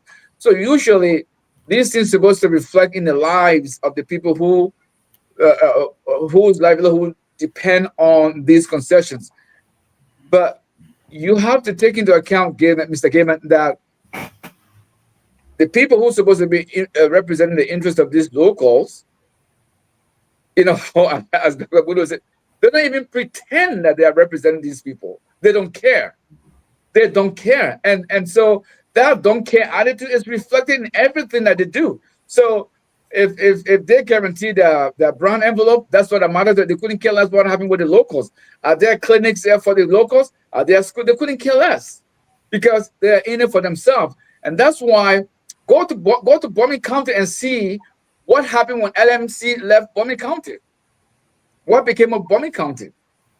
Boakai County became a ghost town because when LMC was there, the concession that was signed between LMC and the Liberian government was mostly to benefit the people who were responsible for signing those contracts. There was nothing there to benefit Boakai County.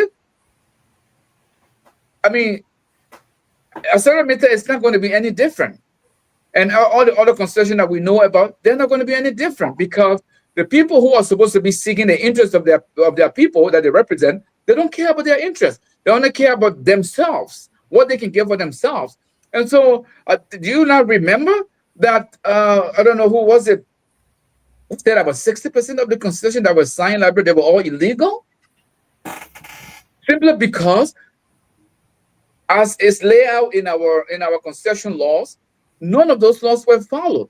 Look, the social responsibility aspect of these concessions are very important, but I don't think it's important to the people who sign these contracts because it doesn't reflect on them. It's supposed to reflect on the local people, and so they don't care because as long as their interest is being served, that's what matters to them.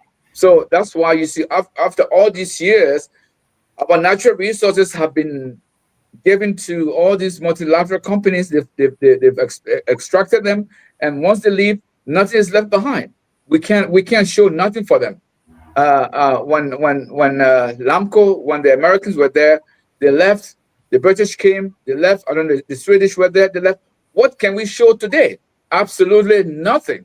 And yet they pay what they were supposed to pay according to the concession agreement, because the people who enter into those agreements care only about themselves and themselves only. That's why where we are today, even after all these number of years.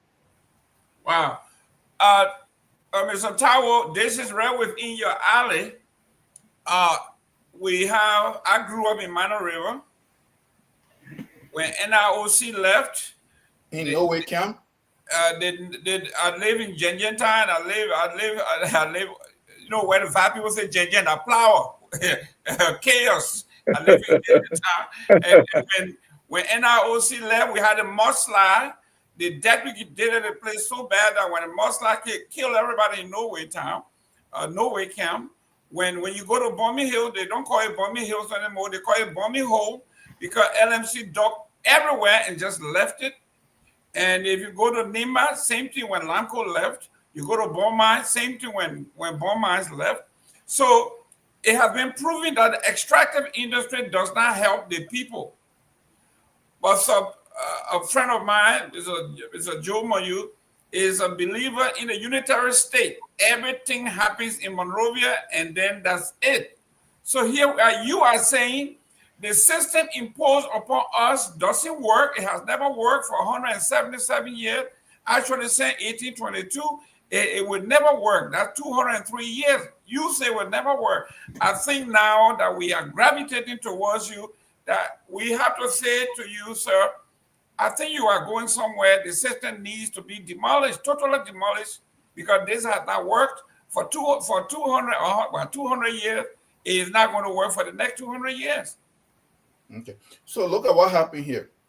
For us to even know where we are going, we have to look at the historical aspect, right? What is happening in the 15 and 1600s in Europe? Group of tribes with no clothes on, Africa prospering, they're scarce on resources, they're fighting themselves. Go and look at all different wars that they're fighting. The Gauls that make up Germany and England, all this stuff fighting this group, and the Anglo-Saxon from Britain, they're fighting, so they're killing each other. The church called them together and said, look, stop fighting here. The Pope of the Roman Catholic Church, stop fighting. You people are the chosen people of God. You, France, go east, you go west, you, Germany, go this way. Because I'm trying to put something in context so that we keep holding on to this system, to this framework that they put in place, and we think it's going to work. You're wearing somebody else's prescription. We actually been blindfolded. That is why we bump into everything and we're wondering why it doesn't work, down to the education. So they got up. That is how the Berlin Conference, when they sat down and they drew up Africa. Those places were economic zones to extract resources for free and return finished products.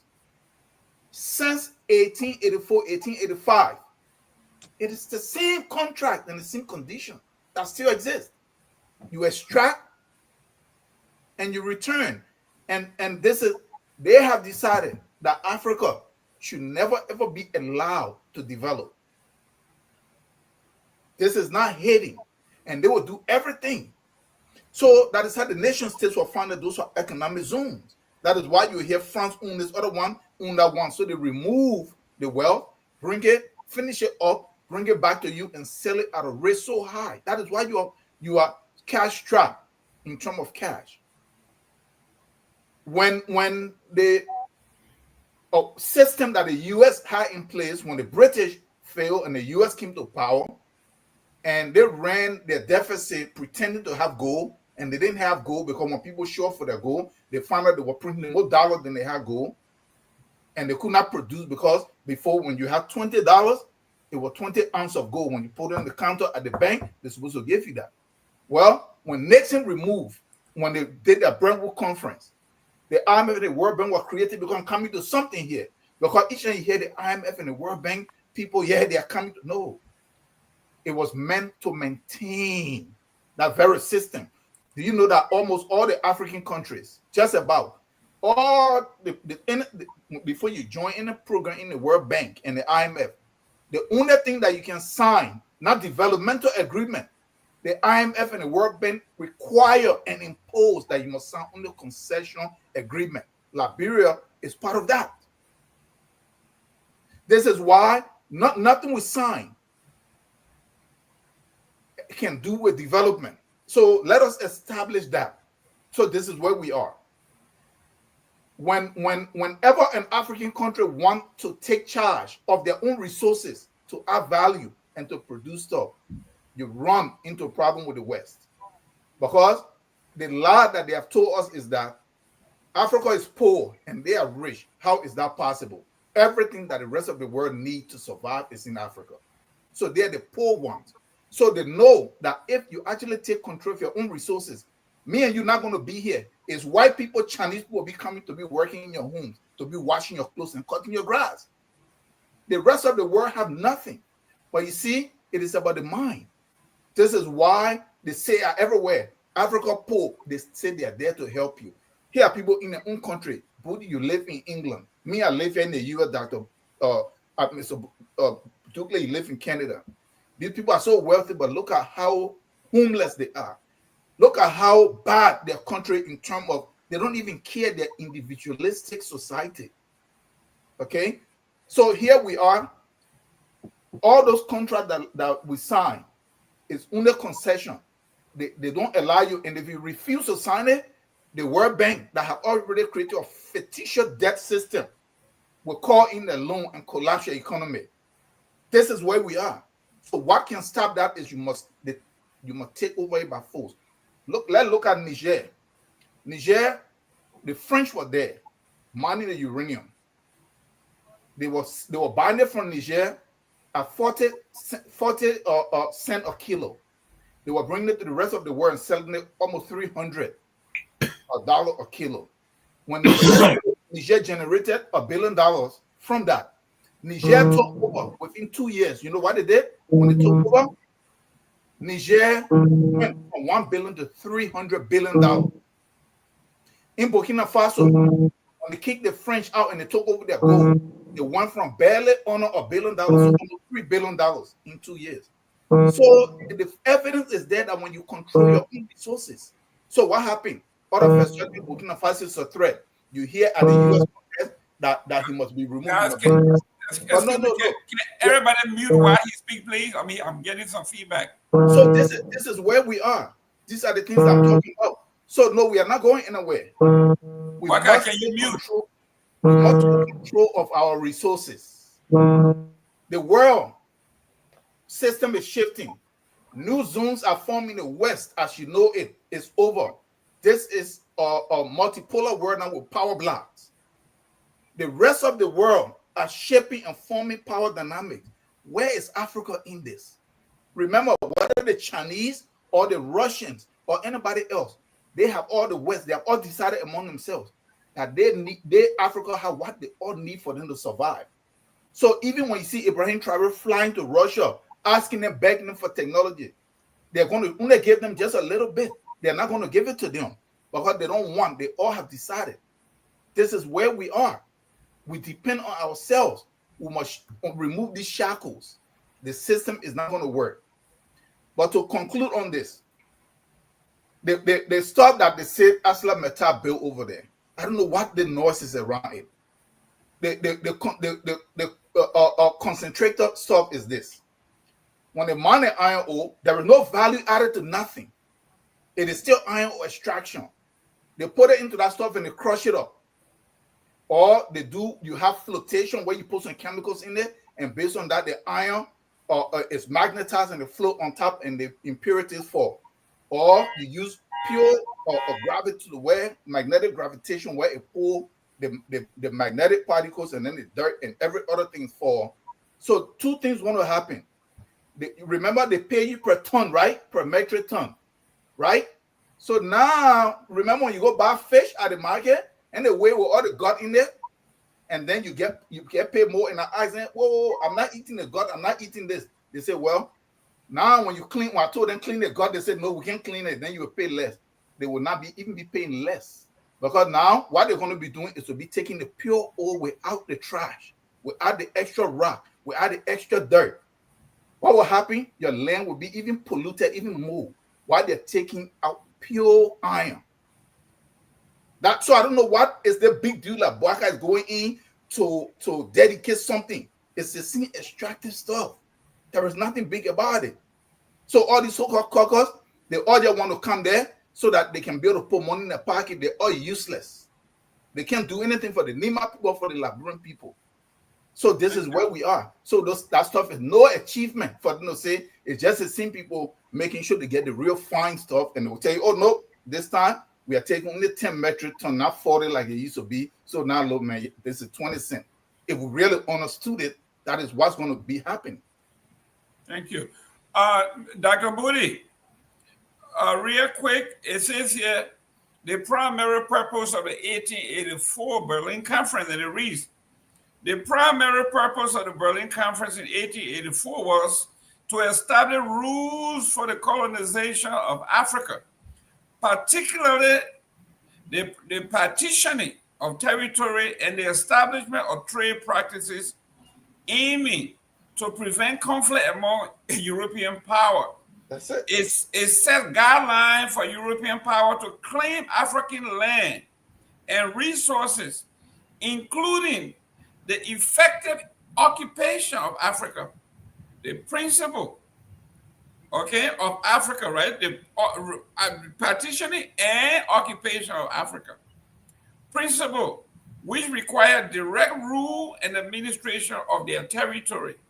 So here we are, the Berlin Conference come together and say for us to conquer these four, we are going to take their land, we're going to occupy the land, then we're going to do the administration. We're going to tell them what government works, which one doesn't work. So they come with all of these pseudo-democracy.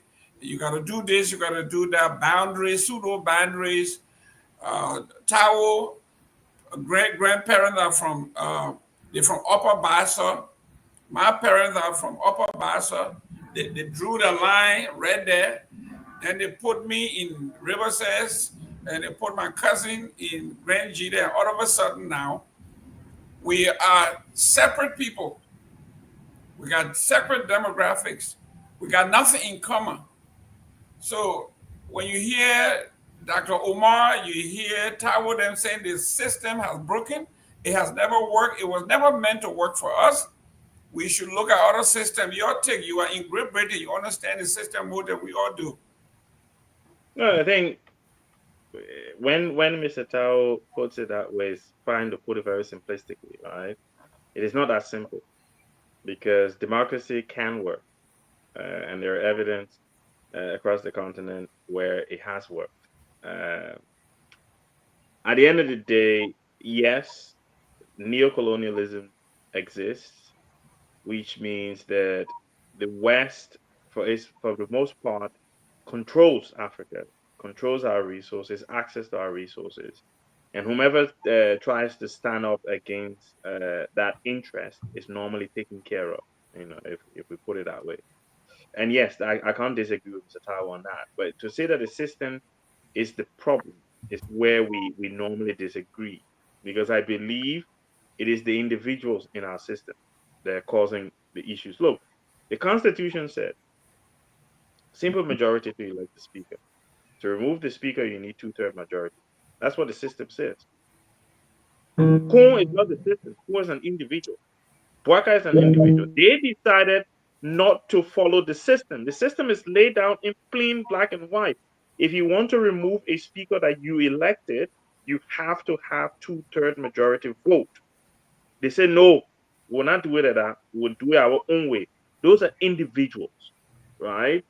The system can work if the individuals in the system. Look, if you bring, if you bring communism now, so if you look at communism in Russia, for example, or in China, or socialism, right? As the Cuban, I'm reading a book now that Fidel Castro and Che Guevara wrote about socialism in Cuba, and arguing their point about, and I just read the first few pages of the book. What Che is arguing in the book is, look, for socialism to work, it rests on the individual, right? These are guys who were fighting in the 60s and 50s for a socialist state. They said, look, for socialism as a system to work, it rests on the morality of the individual as each individual citizen, and the individual as the head of the socialist movement, right? The individual is always responsible for how the system functions, right? Because it's individuals that come in and corrupt the system. The system on its own, democracy on its own cannot corrupt itself. Democracy can steal money. Democracy cannot take the legislative caucus to Nimba County. Democracy can say, I will work with quorum. Democracy cannot say, I will not listen to what the Supreme Court say. Democracy cannot arrest representatives illegally. Democracy cannot come 5 o'clock when the representative was sitting down there, said 9:30. That's individuals. You put Mr. Tarwoe at police now with his moral compass, he will come 9 o'clock in the morning. You'll be waiting for them. Or you'll be there 9 o'clock waiting. You cannot say that, oh, it's the system when you have someone with the moral integrity to run the system the way it was meant to be ran, right? So it is the individuals that mess up the systems, right? You can bring any system. Look, even for me as a Christian, even the church, right? The so-called church that we have, when Jesus went around and started kicking oil in the church, because the Pharisees, not the church, it wasn't the temple that caused its own problem. It was the individuals that put there to run the temple. It is always the individuals. Jesus had 12 disciples. The discipleship system did not break down. It was Judas that was stealing money and decided to betray. It is always the individual, Yeah, but not the system. So you change the system, Mr. No, let me finish. no, If you I change want to the push system, back. I want to no, push before you. you push back, let me learn before you push back. I You want to can push you. change the Hopefully system. you don't. Look, we've had military rule in Liberia, right? We've had military rule. Was it not corrupt? Was a military rule not corrupt? We've had a one-party system in Liberia. Was it not corrupt? We had a colonial power in Liberia in the 1820s. Was it not corrupt? It was corrupt, right? If you look at socialism in Cuba, there's corruption there. You look at communism in Russia and in China, there's corruption there. It is not the system. Okay, now I'm going to push back. Now you want to deny that the conspiracy that we just read is in plain sight. The sole purpose of the Berlin Conference was to partition, to instill their way of thinking, to control the resources. That includes someone like Joseph Boakai. If he knew that the whole world was going to be against him, he would have said, you know what, I'm going to govern accordingly.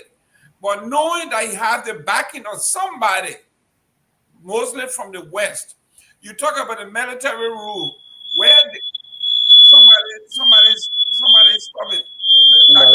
Mr. Duplin, you got the mute. Is Mr. Ethan in the background? No, it's not from here. Okay, it might be, there you go, there's the culprit. So here we are. We have the guns you are talking about, the assassination, you are the Patrick Lumumbas of the world, the Kwame Nkrumahs of the world. All of these folks, the fear that was instilled in assassinating anybody who dared to speak. Now they came up, the last time we have Onyankwe Zeze here, who is an economist. He said the worst thing that the West would have ever done is the imposition of this thing they call the World Bank and IMF. It is meant to keep us exactly where we are and even worse. So these are all products of democracy, the democracy you talk about. These are all products. Go ahead. That me coming in now. You got me pushing back on who you have, and let me come in. Yeah, I'll push you almost fell, but go ahead. I can't fall down. Because at the end of the day, the World Bank is a global system. What we're talking about is national systems. But let's deal with this petitioning of Africa, right? Let's look at colonization, right? Colonization wasn't a democracy, right? When the white men went to Africa and they petitioned the countries in Africa, they didn't rule using democracy. It was complete dictatorship. That's what they did. They did not have elections during colonial time. They did not have let's bring all the black people to vote for the white men that will rule over there. No, they didn't do that. So they didn't impose any system on us during colonization, right? We chose to take on those systems. When Ghana fought for independence, they chose democracy. When Liberia decided to declare independence, it was our forefathers that chose democracy. The white men did not impose democracy on us. We chose these systems, right? When Guinea, Sierra Leone, and all these other countries fought for their independence, Zimbabwe, Mozambique, South Africa, they chose democracy. It's possible, and I can accept the argument that, oh, well, maybe if they hadn't chosen democracy, the women are going to kind of push them out. That's a possibility. That they chose this democracy because they didn't want the women to come and crush them because they were afraid that, oh, if we don't choose democracy, they will come and kick us out. It's possible. But we were not ruled by democracy during colonial time. We chose democracy. Even if we chose it under some form of duress, we've had enough time to put the right look. Democracy, look, we've seen in Tanzania, we've seen in Botswana, right? Those are the two that can come to mind as quickly as possible, right? Where democracy is working on the continent, right? Where you can have, sorry, I was reading about Somaliland, a breakaway area in Somalia, where they've had democratic elections regularly for the last 20 years, right? Where every time they go to election, they can vote in opposition, right? They change the entire government. So it's working. The system of democracy is the main part of democracy is giving the people direct voice in government. The fact that the idiots that we elect as our direct representatives go to the legislature and seek their own interest, it is not democracy. It's them. It's them, the individuals. Thank you. Mr. Gayman. Yes, let's close on this. But Tarwoe, Mr. Dugley didn't speak yet. Let him speak. He has not spoken. Okay, Dr. Dugley, this man, Dr. Budy is saying it's not the system itself. The people that are responsible for the system. But I would like to differ with him a little bit because when Kwame Nkrumah said this democracy that you are imposing is not what we need our own, they kill him. And they find out their type of democracy that they wanted on Ghana. Your take on Dr. Budy's point that it is not the system, it's the people within the system. Yeah, I think I'll push back on Dr. Budy a bit here. You see, you just have to look around.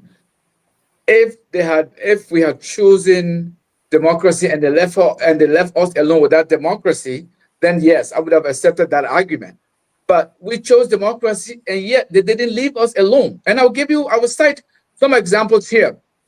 The first president of Cameroon was Ahmed Ahidjo, and Paul Biya was his prime minister.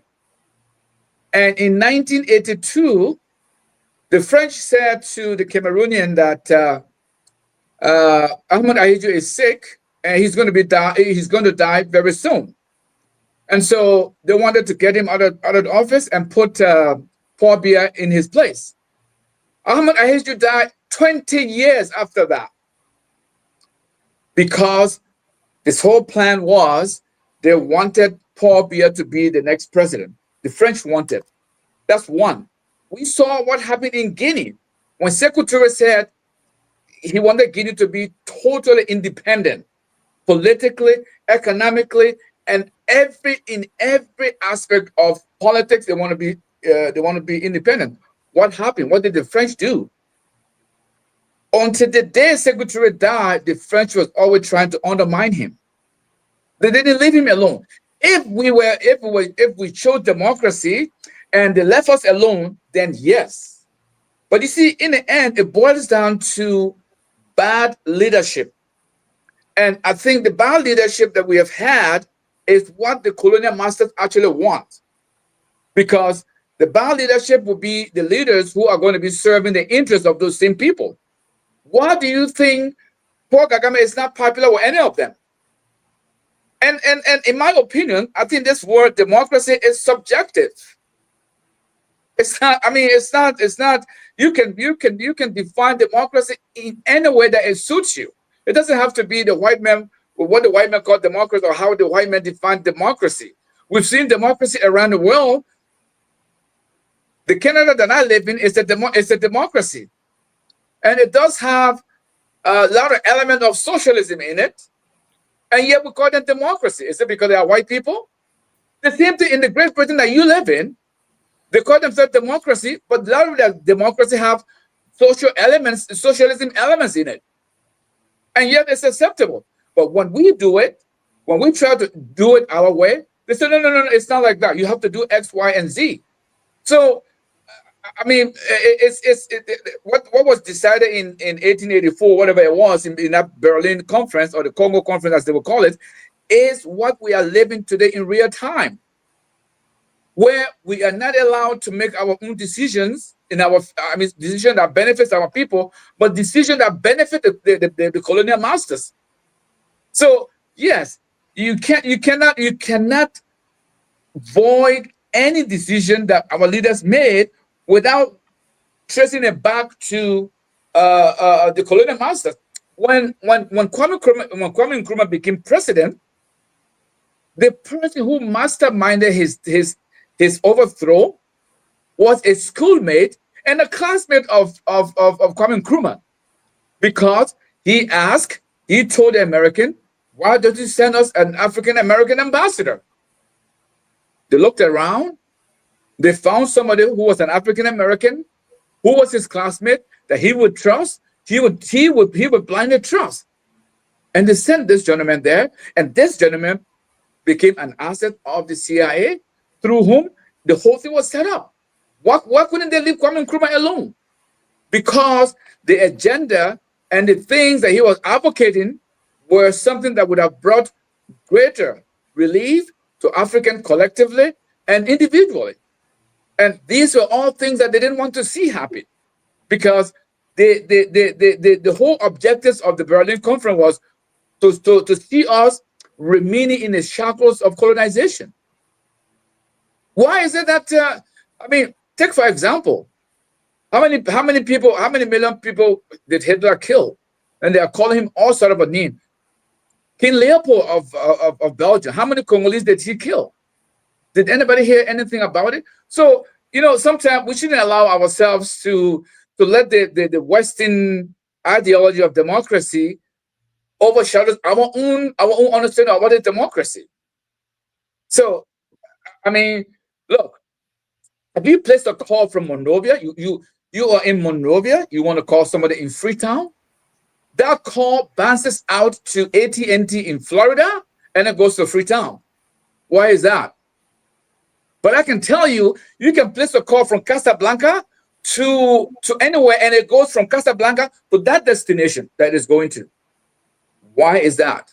Now, we have seen in a short period of time that Burkina Faso has been transforming. Mali, Niger, in a very short period of time, because the shackles of the French colonization is now gradually being dismantled.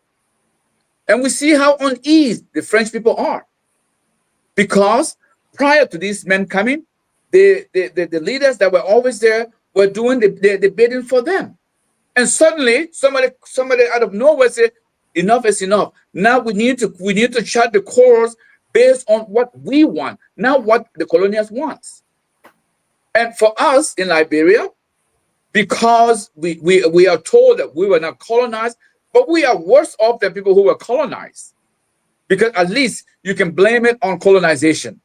But in our case, no, we are worse off than people who were colonized, because we were made to believe that we are part of the United States. Everything we do is modeled after the United States, even though there's absolutely nothing we do in Liberia that is remotely resemble anything in America. And yet we convince ourselves as if we are somehow, as they would say, the stepchild of the United States. In what way? In what way are we? But again, that would be a debate for another day. Yeah, but you say we are not colonized. I got a call. I got a guy. I got a call here. I got somebody on the phone. Your name and where you calling from? My name is Caleb O'Gurley. I'm calling from the state of Pennsylvania. I just wanted to make a quick comment here. I listened to Dr. Budy, and I also listened to Mr. Duque. Okay, the two arguments can be correct. Duque argument that why they don't leave us and vis-a-vis the argument raised by Dr. Budy that this system was not imposed. It is true, but there can also be a counter to that. And I think the counterfactual argument to raise is which African leader has proposed a totally different system, other than the French system or the British system or the bicameral legislature will follow in Liberia, which is a replica of the United States Congress. Which African country has put in their constitution and said, oh, you know what, we're not going to follow what European countries and other people do. We're going to have a totally different system that is organic, is African. We're going to look back in history, look in the Malay Empire. We're going to look in Egypt and see how these people led these different kingdoms, what type of system they had. No one has done that. Or late Professor P.O. Lumumba has been talking about the alternative to Western style democracy. Maybe it's something we need to begin a debate. But the question of imposition is it's difficult to argue for or against, because it was not imposed, and I think people just follow suit, because most of the folks who took over from colonial masters were educated in the Western countries. So the only thing they knew, the only style of government they knew was the one the colonial master was practicing. So it was difficult for them to actually deviate from it. But I think it's a fun debate. The both arguments can be true, but there's no evidence that any African leader or any African country has actually proposed to deviate totally from what is, currently popular around the world. I mean, even our good friend Thomas Sankara, as radical as he was, he never deviated from the French parliamentary system. They also follow suit. They just have different policies, that's all. So, and for me, I think the system is one thing, but then leadership is important. Leadership is everything in most countries. In any country, leadership is everything. Thomas Sankara showed that example. Nkrumah showed that example. In fact, the most recent classic example of leadership is the late Jerome Rawlings. When Ghana was at the darkest moment, Rawlings lifted the spirits of Ghanaians.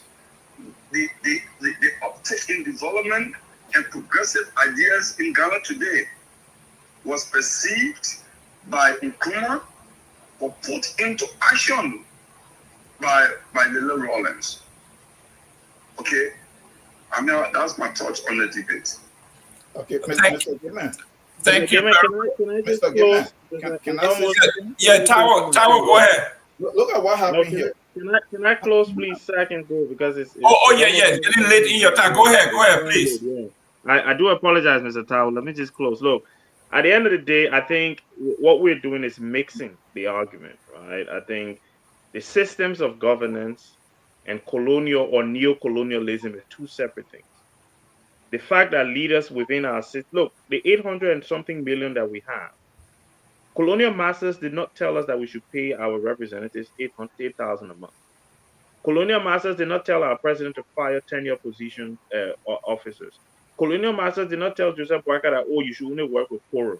Those are decisions that the individual made, and he should be held accountable for it. Yes, neo-colonialism makes it difficult for us to be able to be independent.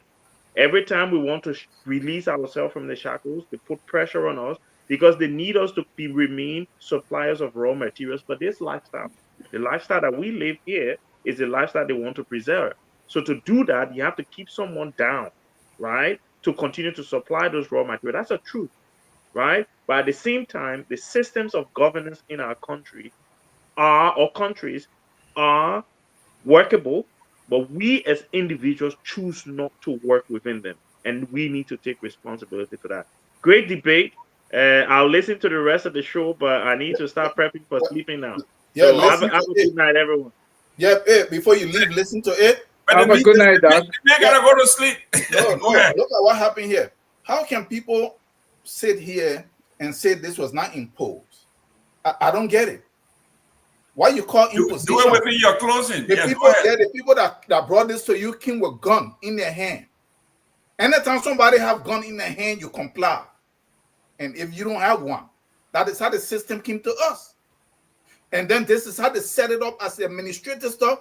That is how we became Christian. Some of us became Muslim based on which area that was colonized. That's it. So the whole system was imposed. They talk about Liberia was not colonized. You heard about the Liberian Colonization Society. You heard about the Americans that looked like us that came, but their entire mind and their heart was purely white, that came in and sat on Providence Island and then expanded out in the to conquer the area. And you heard about Mary Draper and Matilda Nipple then shooting candle. Who were they shoot? That was Congress.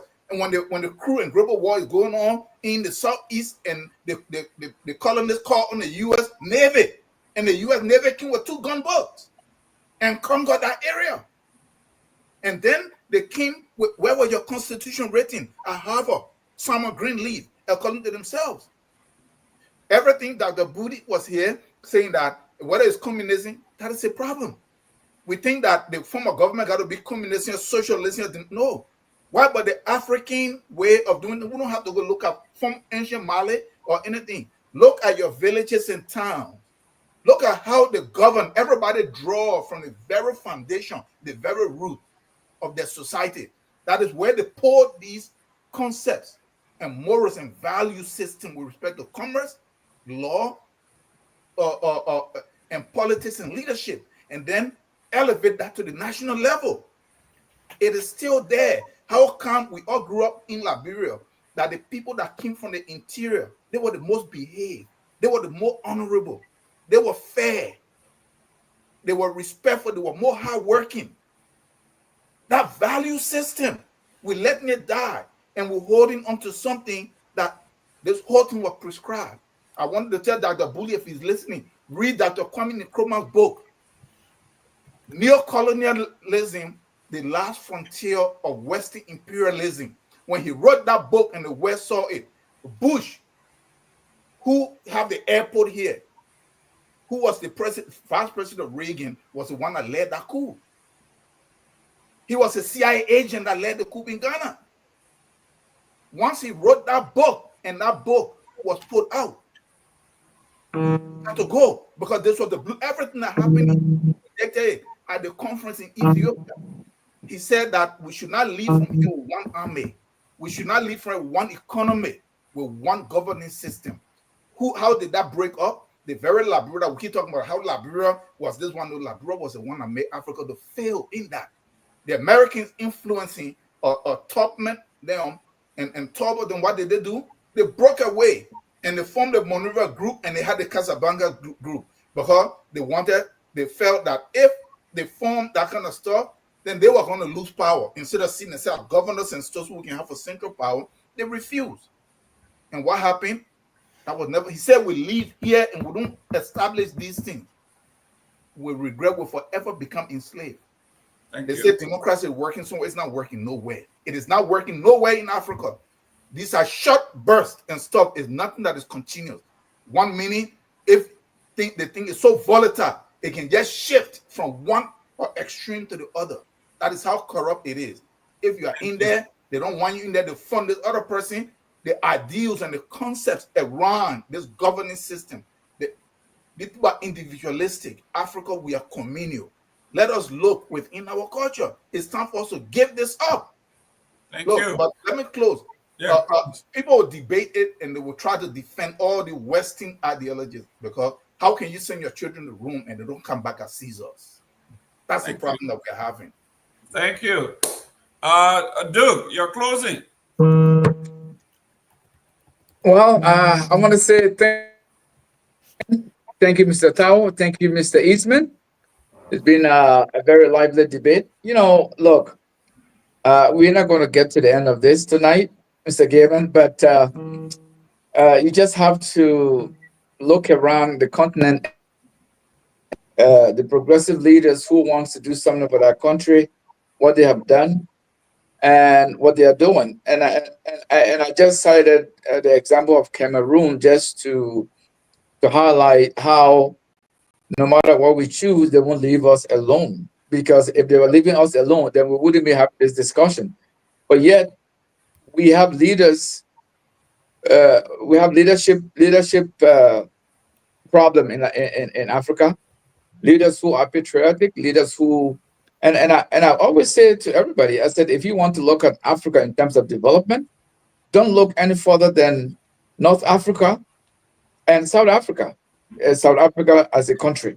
These are the places that are developing, and I'm talking about infrastructure, road, telecommunications, and all that. Why is it that the North is developed than the West? Despite the flaws of their leaders, at least the leaders were seeking the interests of their people. They were seeking the interests of their country. So at least this leader, they are no longer around today, but the legacy they left behind is still there. You see, so if you go and borrow, how many $1 million from the IMF or the World Bank, they're not going to. If you want to build a hospital, they're not going to tell you don't build a hospital. If you want to build a college, they won't tell you don't build a college.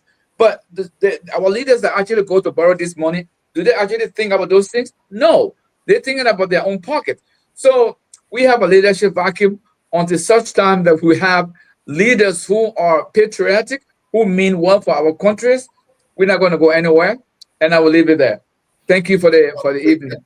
Just have fun developmental programs in Africa. Go and look at the done. Ladies and gentlemen, when I was hosting Honorable Dr. Patrick Lumumba, PLO here, he said something, and I'm going to close, and then Honorable Eastman is going to take us out after his closing. Oh, he's a representative now? No, we are all honorable people. We are all honorable people. He said, and this goes directly to Dr. Budy. Hopefully next Sunday we can address it. He says, if you wanted to know how colonized and oppressed mentally and physically Africans are, he said, you should visit African elections. He said, millions of people come in and they elect their president. He said, the day of the election, the president will have millions of people when they announce the results. The Africans are out there jubilating that Joseph Boakai had won or George Weah had won. He says, these people have put their lives on the line. Some have died for this day. The president will not come outside to speak to them until he hears from the United States government president congratulating him, or the French president congratulating him, or this one. Then he comes out to the crowd and says, ladies and gentlemen, the president of the United States just called to congratulate me. And everybody, people who have died for you, people who have legitimized you, you refuse to recognize them. You stay in the house until you get a call to let it legitimize you. And then the people say, oh, if America called George Weah, America called Joseph Boakai, he is now legitimate. Relegating themselves, they who gave the president the power. They sat there and waited for this man to wait for a call from either Great Britain, France, or America and say, George Bush just called me, or Biden just called me to congratulate us on our. So if you think that it is the individual, my friend, you are making an error. The system is set up that way that what they call in the social science, they call mind colonization. They have colonized your mind that they don't have to be there for you to do what they want to do. It is in your mind that if America doesn't recognize you, then you are not. 2 million people can vote for you in Liberia. In our mind, if America doesn't recognize you, the 2 million vote that were cast for you means absolutely nothing. Yep. That is the highest form of mind colonization. when you're talking about they didn't impose it on us. This is what we call mind colonization. They are no longer there, but they are existing in your mind. You will walk like them, you will talk like them, you will dress like them. And that's why the former U.S. ambassador, Andrew Young, he says he does not respect Liberian democracy because they are all Uncle Toms. He says, who in the world will live in a country 120 degrees and they're all wearing tuxedo around? He says, something got to be wrong with those folks. And today we are doing the same thing. Honorable Eastman, your closing and take us out. Wow, yeah, you guys have said quite a lot. And I'm a proponent of change and difference. I don't want to live in the past because the people in the past they made their errors. You know, they say hindsight is 20/20. Well, we're going in the future. We're in the 2025. And what is our solution? Yeah, we talk about changing, having a new system, one that works. Well, bring the system up, then let me see what works. But definitely, we need to first differentiate between what is an social economic system and what is a political system. Democracy is a political system. Socialism and capitalism, those are socioeconomic systems. Now, you can have a democracy with socialism, you can have a democracy with capitalism. Those are two different coexisting concepts. So we are influenced by powers more stronger than us. They have they plan to keep us in this state where we're supplying them with the minerals and things we have. But how do we kind of counter that? Because these guys, as much as you can talk all the talk, but to walk the walk is something else. These guys are very powerful, very strong. Many leaders who have come up and spoke for their countries saw themselves getting overthrown by their brothers. That's how strong they are. So there has to be some belief system that will help guide us through this, because the economics, they are willing to even fight war. It hasn't come to that point, but these guys are willing to go to war against you for your own stuff. And just like that, Tarwoe said, yes, the Navy did come here, you know, and that's how they got a lot of African territory. So, to keep it short, let's start developing this state of mind that Gayman was talking about just now. The state of mind that will make us independent and make us strong enough to withstand the pressure that will eventually come if we try to, you know, extract ourselves from this position of servitude. Thank you, gentlemen. Every Sunday I enjoy you guys, and I'm glad to be here. But like we always say, at the end of the day, we are all Liberians. So see you at this time next week. Thank you. Thank you. We are Liberians. Liberia is our home. Liberian people.